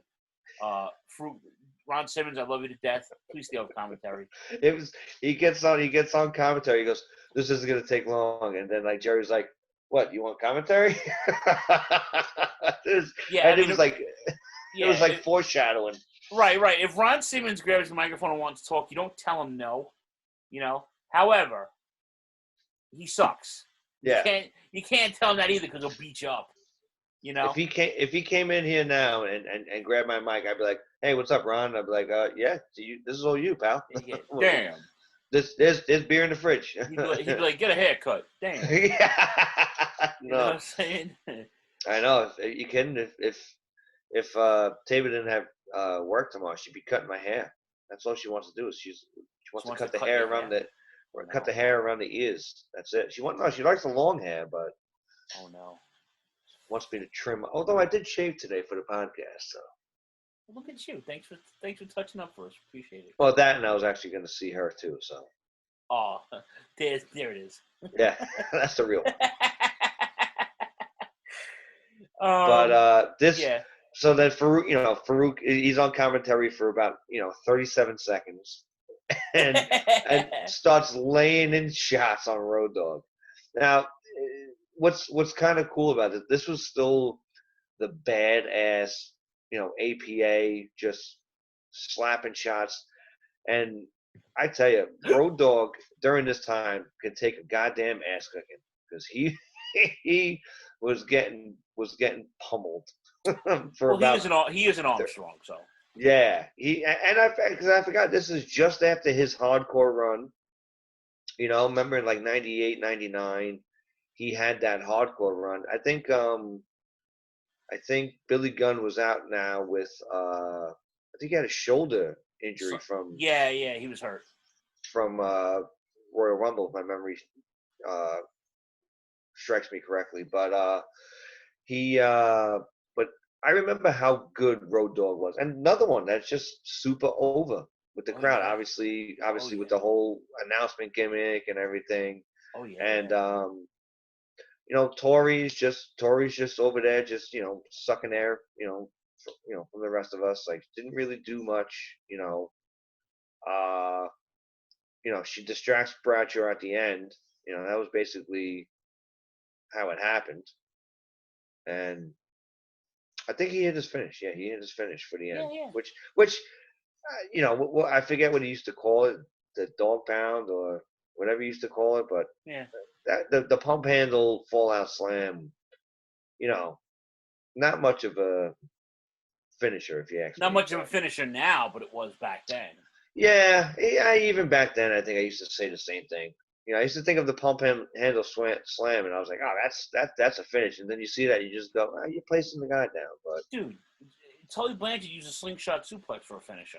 That's a slingshot suplex, exactly what it sounds like. But it's not a finishing move, bro. There's a lot of moves back in the day that were just set up moves now. Yeah.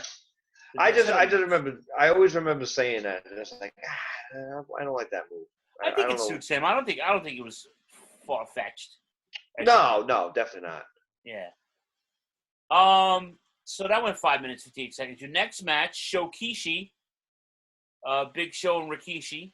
Oh, you're not going to talk about the arm wrestling challenge? Oh, do we have to? Oh, I forgot about that. With the women. Oh, Jesus. Oh, it was. Go ahead. Take the floor. It was a little cringeworthy. There's no shot they would. I'm surprised they even showed it. First off, let's put it in that sense as well. But the fact that they even showed it is one thing. But at the time, I guess it makes sense. I did notice how Fabulous Moolah called Terry Kerry, which I thought was awesome. I had to rewind it. I'm like, she just called it, like, she just goes, all right, Moolah, we need you to do a promo. What do you do a promo on? Yeah, she's gonna face Miss Kitty and Terry over here. Kerry? Yeah, I got it. Kerry it is. Kerry. Just called it Kerry. Obviously Terry did the wonderful spot, loading up. She was stretching, and her shorts were too tight, so she had to take her shorts off and had like a what do they call that? Like the onesie, one piece thing or whatever. Yeah. It's like a shirt into underwear type thing. As I'm staring at table, it's like trying to find what the words are. Leotard. She just screamed from the other side of the room. I'm not gonna lie. Best part of the match right there. Yeah. You know what the best part of this was? When it was over? Yup, because I was heating up lunch. I was heating up lunch from last night's dinner. So I was like, yeah, this is just a shit show. Yeah. The only one I really found, there's a couple of girls I found attractive back then, but any of them weren't. Oh, I disagree. Terry Reynolds was very good looking. That's 10 minutes I'm not getting back. No, definitely not. Yeah. But all right, so what do you do? So you can do Shokishi. Shokishi. What up? Oh, who's in the room? Fucking Ronnie. Fucking Ronnie from the Nerdport. What's up, Ronnie? Shokishi against the Dudleys. Yeah, this is when Big Show was dressing up as Phil, did you pick a title for this episode? Did we, Jay? Did we pick a title for this episode? Well, we were gonna say it was Jay and his bodega bag. Jay and his bodega bag. That's right. I used a bodega bag to shield the light. So just trying it out. Bag.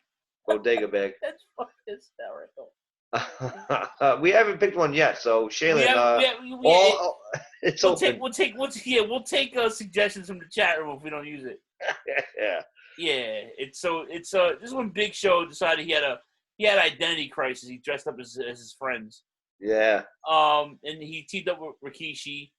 900 pounds total combined weight. These two big chooches, right? Yeah. And the Dudleys was so over at this point. Yeah. This was a fun match. Who's zooming who? Oh, that could be it. That's a song too. Is that Aretha Franklin? Yeah. Who's zooming who? That's funny. This was a fun match, Jay. No, this was good. I especially liked it with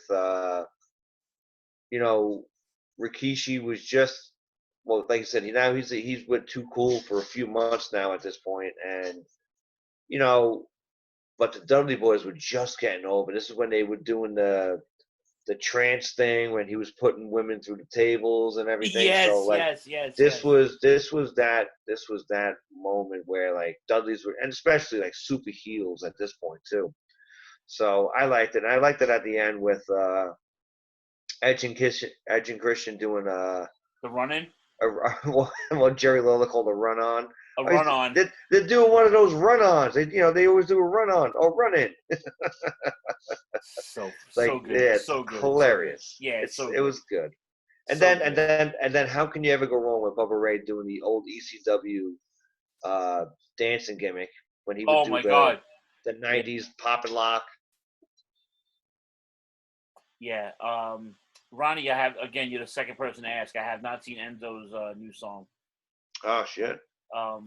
We'll have to watch it. I didn't get a chance to.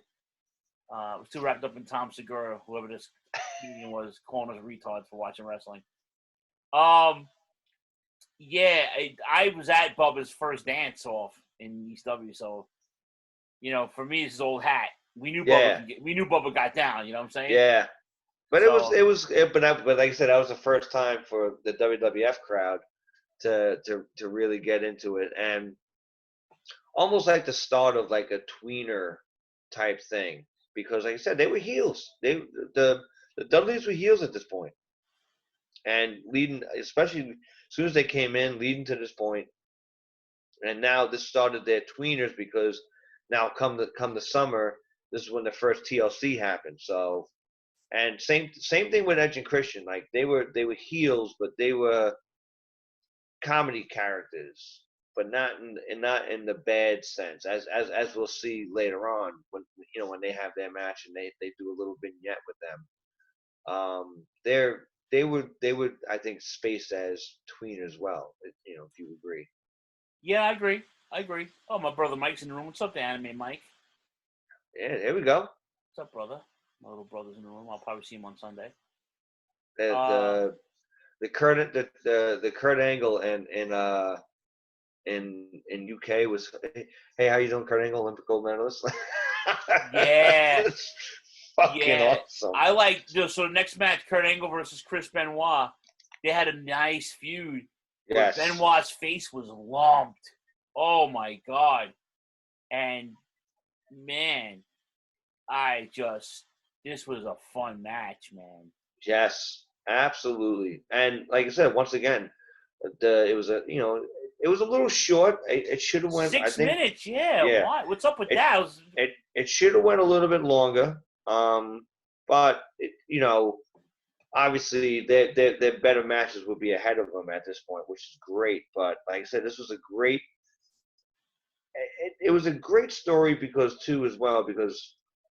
Benoit lost 6 days at the pay-per-view, busted up nose. What did they say? His orbital socket was. Yeah, I actually broke someone's orbital bone in a hockey fight. Holy shit! Yeah. Not on purpose, obviously. That's what the kid's face looked like after I hit him. Yeah. I mean, he broke my nose. This kid took 3 swings at me. He hit me twice. Once in the nose, he broke my nose. I had to pound this kid's face in for like 3 minutes to get his face broken. Pissed me off.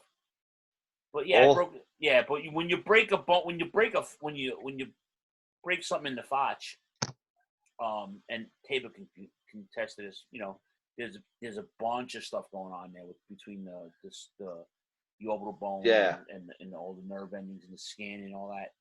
But it goes to show what was said in the Dark Side of the Ring. Like, he's clearly injured, but he still went to London to perform and wrestle or what have you. Now, you could say whatever his reasoning is. There's that mentality of he's new in the company. I was going to talk about it later with Guerrero, but Eddie Guerrero dislocates his elbow on one of his first frog splashes there, and he still wants to work.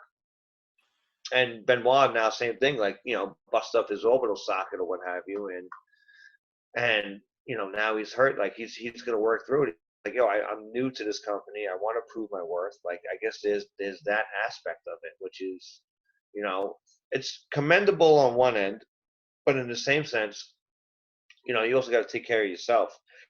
But it didn't inhibit his work at all. Like, this was a great hard hitting match. I don't know what I would rather do in this world. Get chopped by Benoit or get suplexed by Kurt Angle. I'm going to go with neither on both accounts. Yeah, the fact that you even had to make that choice, you might be in bad shape. Yeah. But but what I also liked about it too was the angle slam kind of out of nowhere. Angle slam for the win. It shows you, and it shows you how, and like I said, it was 6 minutes, but it shows you how quick a win can happen between two guys that are legit, in a sense. And it kind of adds to the realism. That's what, like, I wasn't upset of how short it was, but at that point you just go, oh, you can hit a victory out of nowhere with that, which is great. Yeah, it just goes to show how great both guys were. And I remember they were interviewing Triple H about Kurt Angle a bunch of months ago, and he mentioned that, and I think we talked about this too on a podcast too, I believe, that Kurt Angle was one of the first guys who made that transition from being an Olympic wrestler to a pro wrestler, and he adapted more quickly than any other guy who did it in the business. This is probably one of those reasons why, because watching this, the way he can just pull stuff like that, and you would think that he was doing it for a long time, and he actually wasn't. Yeah. At that point, 96, he's only wrestling 4 or 5 years at this point, So I think he made his debut in 90. Was it 96? He made his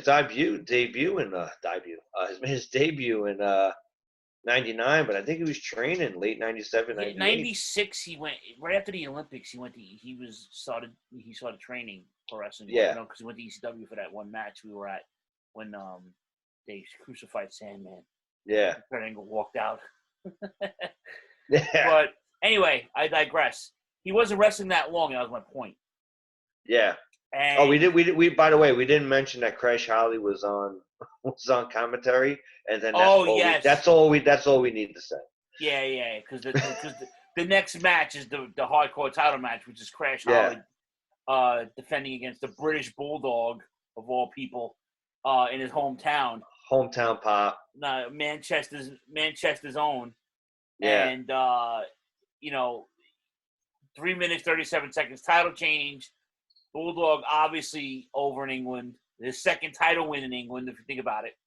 Yeah, the IC title from '92. Yeah, he beat Brett.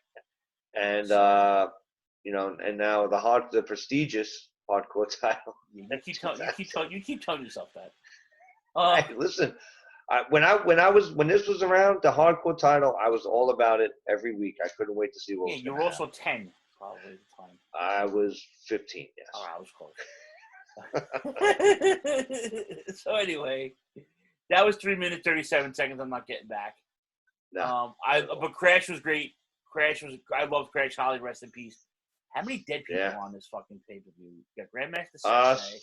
That match itself. Well, hold on. Grandmaster Sexay, Paul Bearer. Let's see who else. Chris Benoit, British Bulldog, Crash Holly, Eddie Guerrero. China at 7. Okay, I'm sorry. It's just trying to count the dead people count. Yeah. World Tag Team Title match. Yeah. The Hardy Boys defending against Edge and Christian. The feud continues, Jay. And like I said, so now that once again this started in October '99, essentially. Hardy Boys are just unbelievably over with the girls. And teenage girls. They wore Jinko's jeans and chokers. Yeah, and tight shirts. Yeah, and like you said, I mean, Edge and Christian, supposed to be. I think that they were supposed to be heels, obviously, but they were just so fucking entertaining that they could do everything that they would. They did the vignette with charging fans for autographs and everything, like, which is hilarious. Come on, the 3-second pose. Those guys were fucking over, man. They were so good. And then Michael Cole goes, oh, WWF superstars don't charge autographs, don't charge, fans for autographs and all that. And then here I am, 34-year-old Jay going, motherfucking Steve Austin charged me fucking like $30 at Lionel Trains in like '99. The fuck do you mean, Michael Cole? What are you saying? Cole, Mitchell Cole. Yeah. You don't charge fans. What? Tell that to the 200 people that were outside Lionel Trains on Holland Boulevard. Times $30 a piece. Yeah, he got a good fucking payday that day. $3,000 he made that day. And I'm a huge Steve Austin fan, but the motherfucker wouldn't shake my father's hand at first. What? What? By the way, he's got a great beer. By the way, I haven't found it. I you know what? I thought of you because they had it in Wegmans. Oh, did they? Sons of bitches. So I'll grab it for you my next trip. They have it. Yeah. So I'll grab you some.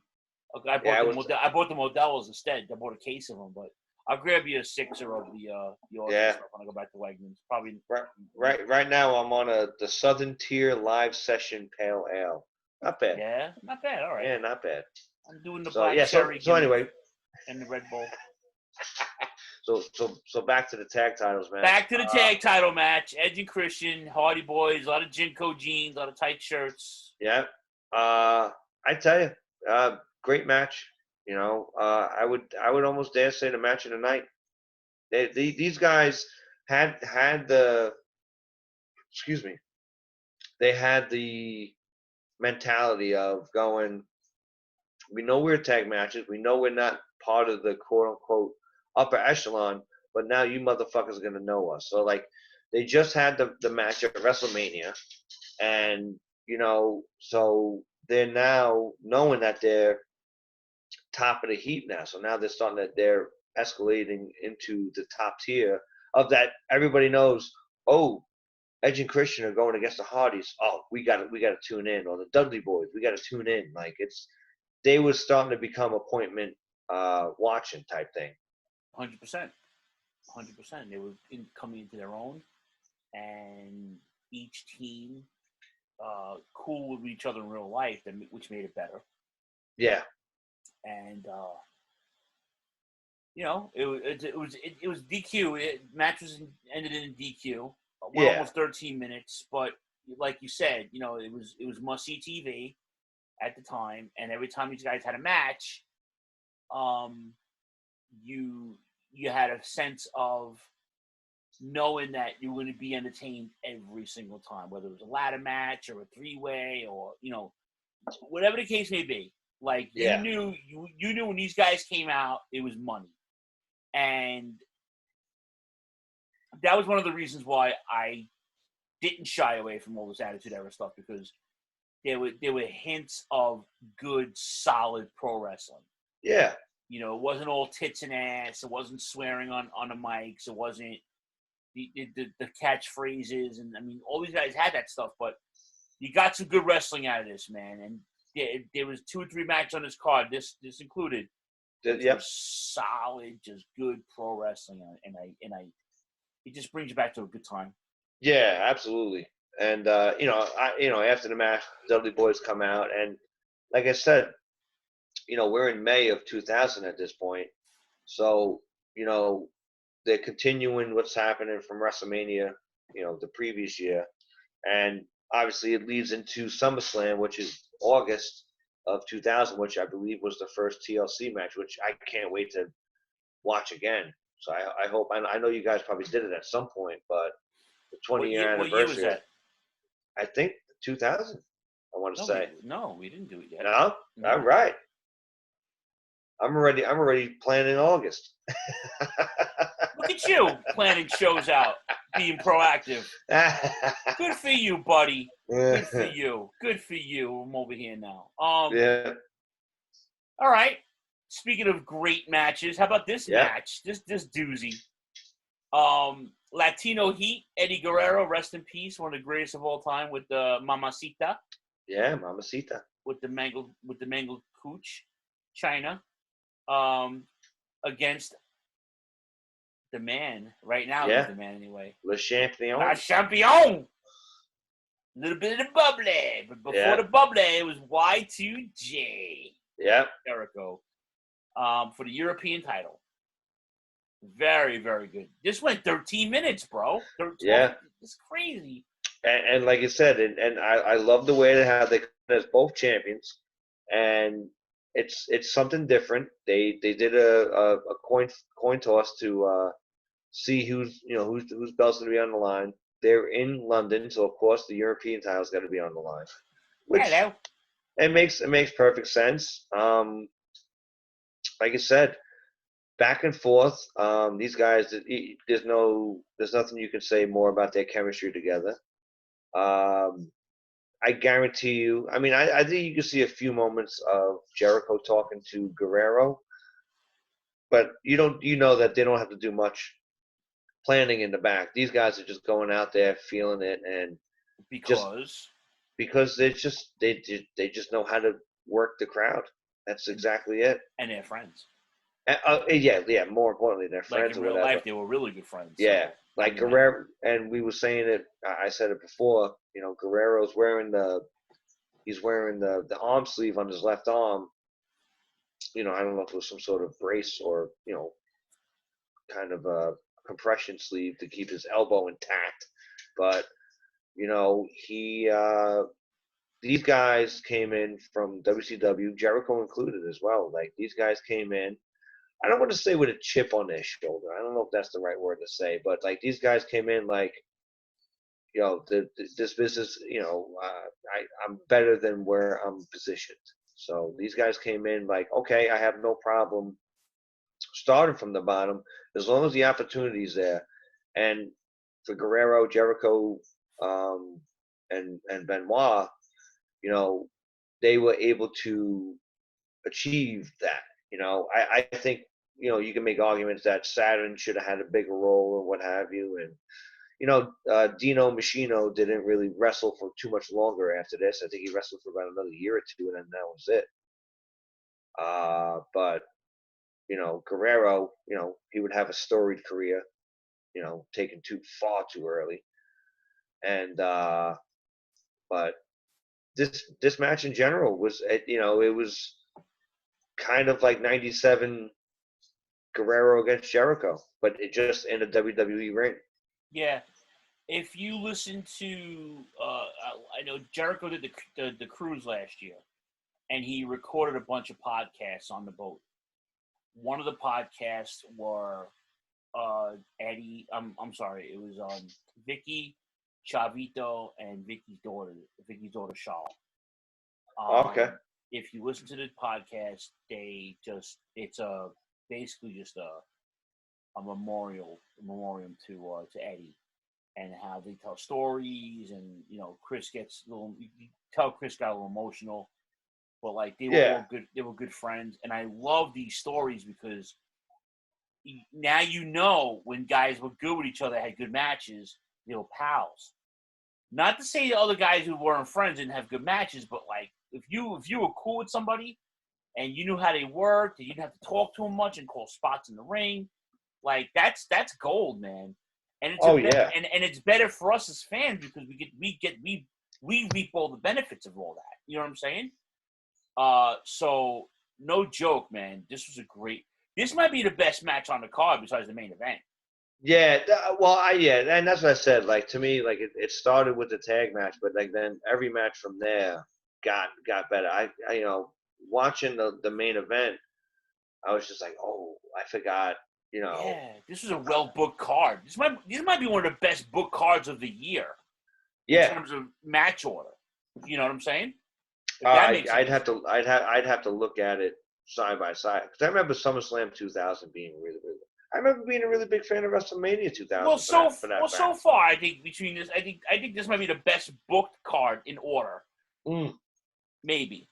Okay, yeah. We'll look back on the last 4 pay-per-views, but Mania included. But this might be, Maybe, and I'm sure someone's going to be better, but the main event, The Rock defending against Shane McMahon and Triple H for the World Heavyweight Championship. And we all know the story. The Rock turned, and he went back, and, you know, of course, now Vince wants the belt back, but he tries every trick in the book. Austin got involved. Austin couldn't help. And now McMahon's got his family, and now they all want to get a piece of The Rock, and it was very, very fun to watch. Yes, very absolutely. fun to watch. Even up to right before the match started, like the old school, every Rock match had to have the promo before the match, which started, whatever the reason was. But even this was like a tame promo for the Rock standards or what have you, and but it was still good. Like, and the crowd was into it, and there's nothing better than 2000 Rock holding the belt, raising the eyebrow, having a crowd, cheer him on and everything. There's far better things there. And like you said, this is Triple H's year. He's coming out now as this monster heel, and Shane didn't need to be there, but he definitely didn't take away from anything. He came there with his working shoes on, I guess, to say the least. I mean, to Shane's credit, I mentioned this today. I think I was telling Fallon this. Shane McMahon could work. Yes.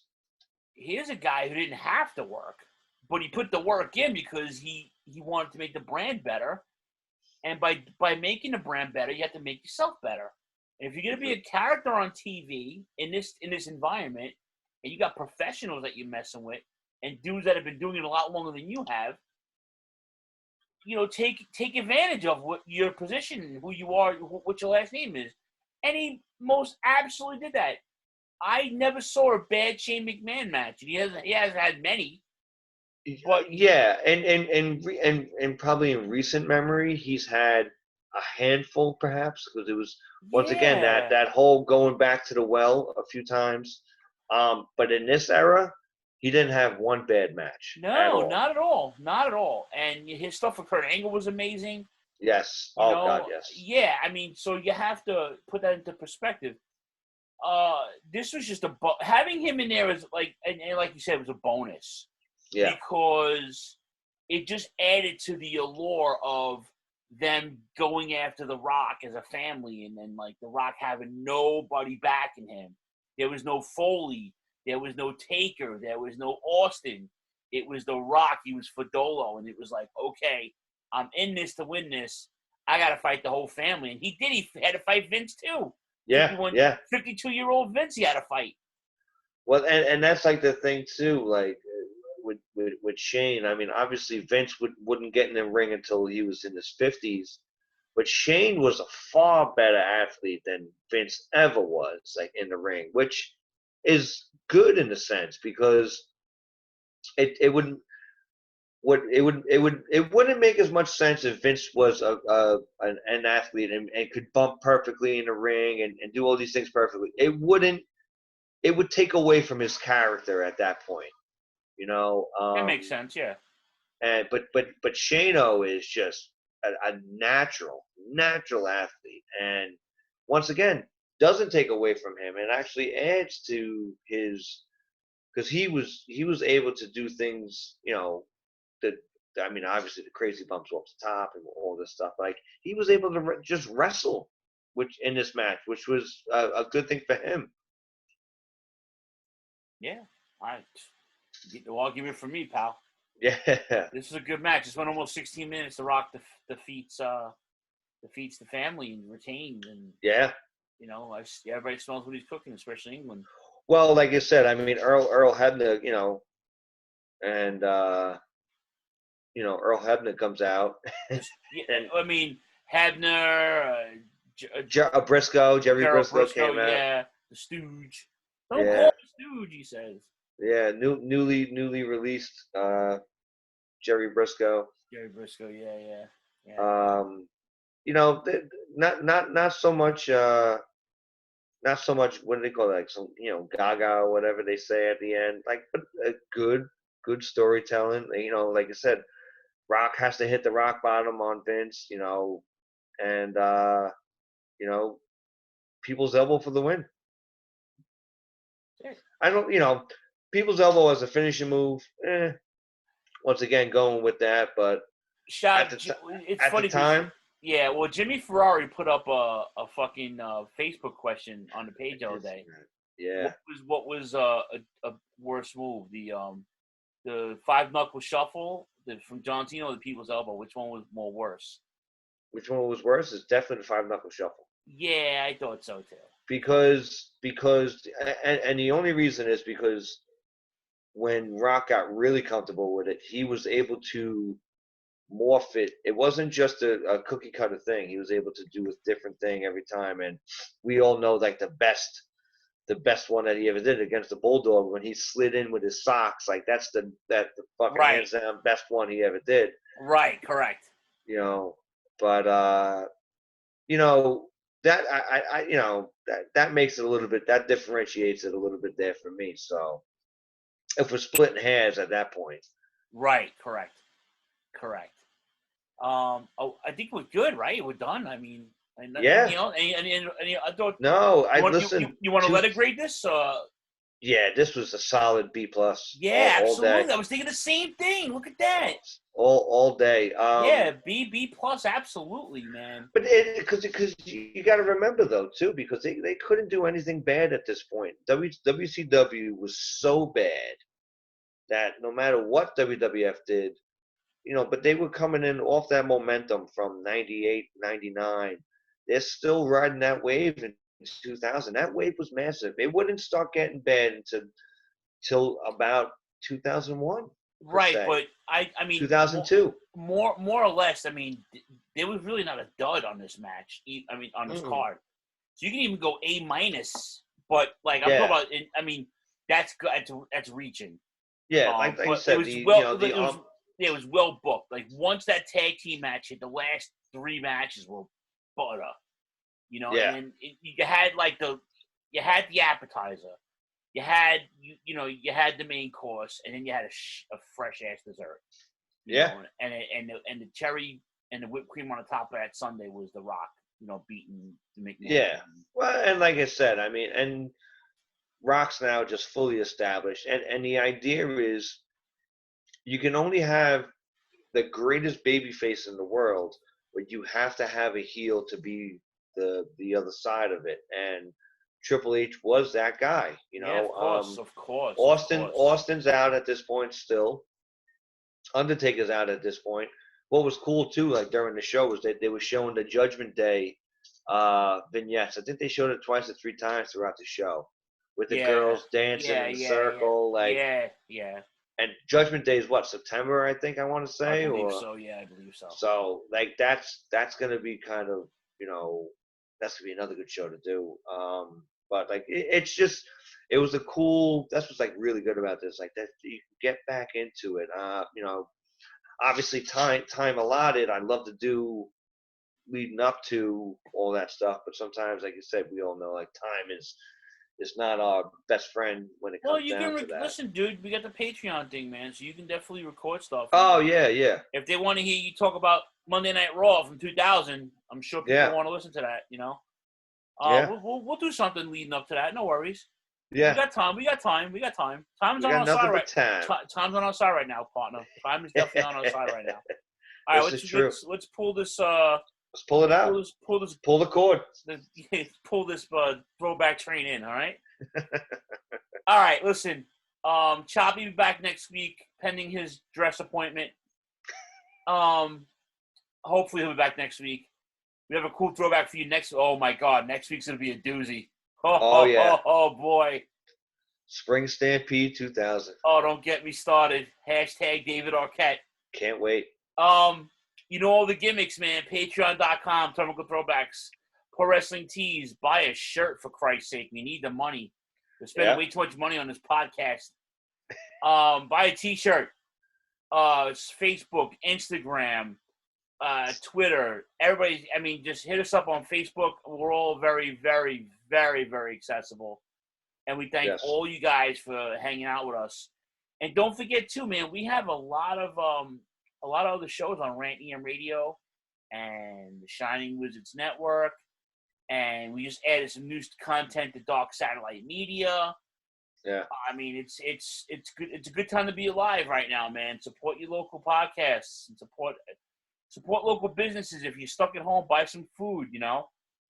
I think that's it. I don't even know anything else, Jay. Anything else? Unfortunately, I got nothing. I got work in the morning, so yeah, get your ass to bed, man. Yeah, listen. Absolute pleasure. I'll see you guys next week. Phil, I'll talk to you probably tomorrow. All right. Say goodnight, Gracie. Good night, Gracie. All right. Good night.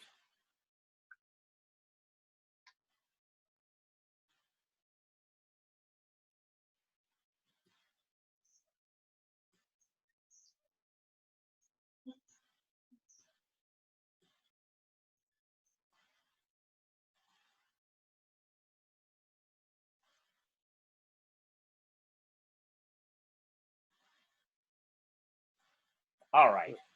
It's funny. I could see it turned. I could see it turned off now. Like for some reason, the light was different when it's recording on Facebook. Oh, I have to stop the recording on this. It says it stopped recording on Facebook on my end. No, stop recording here.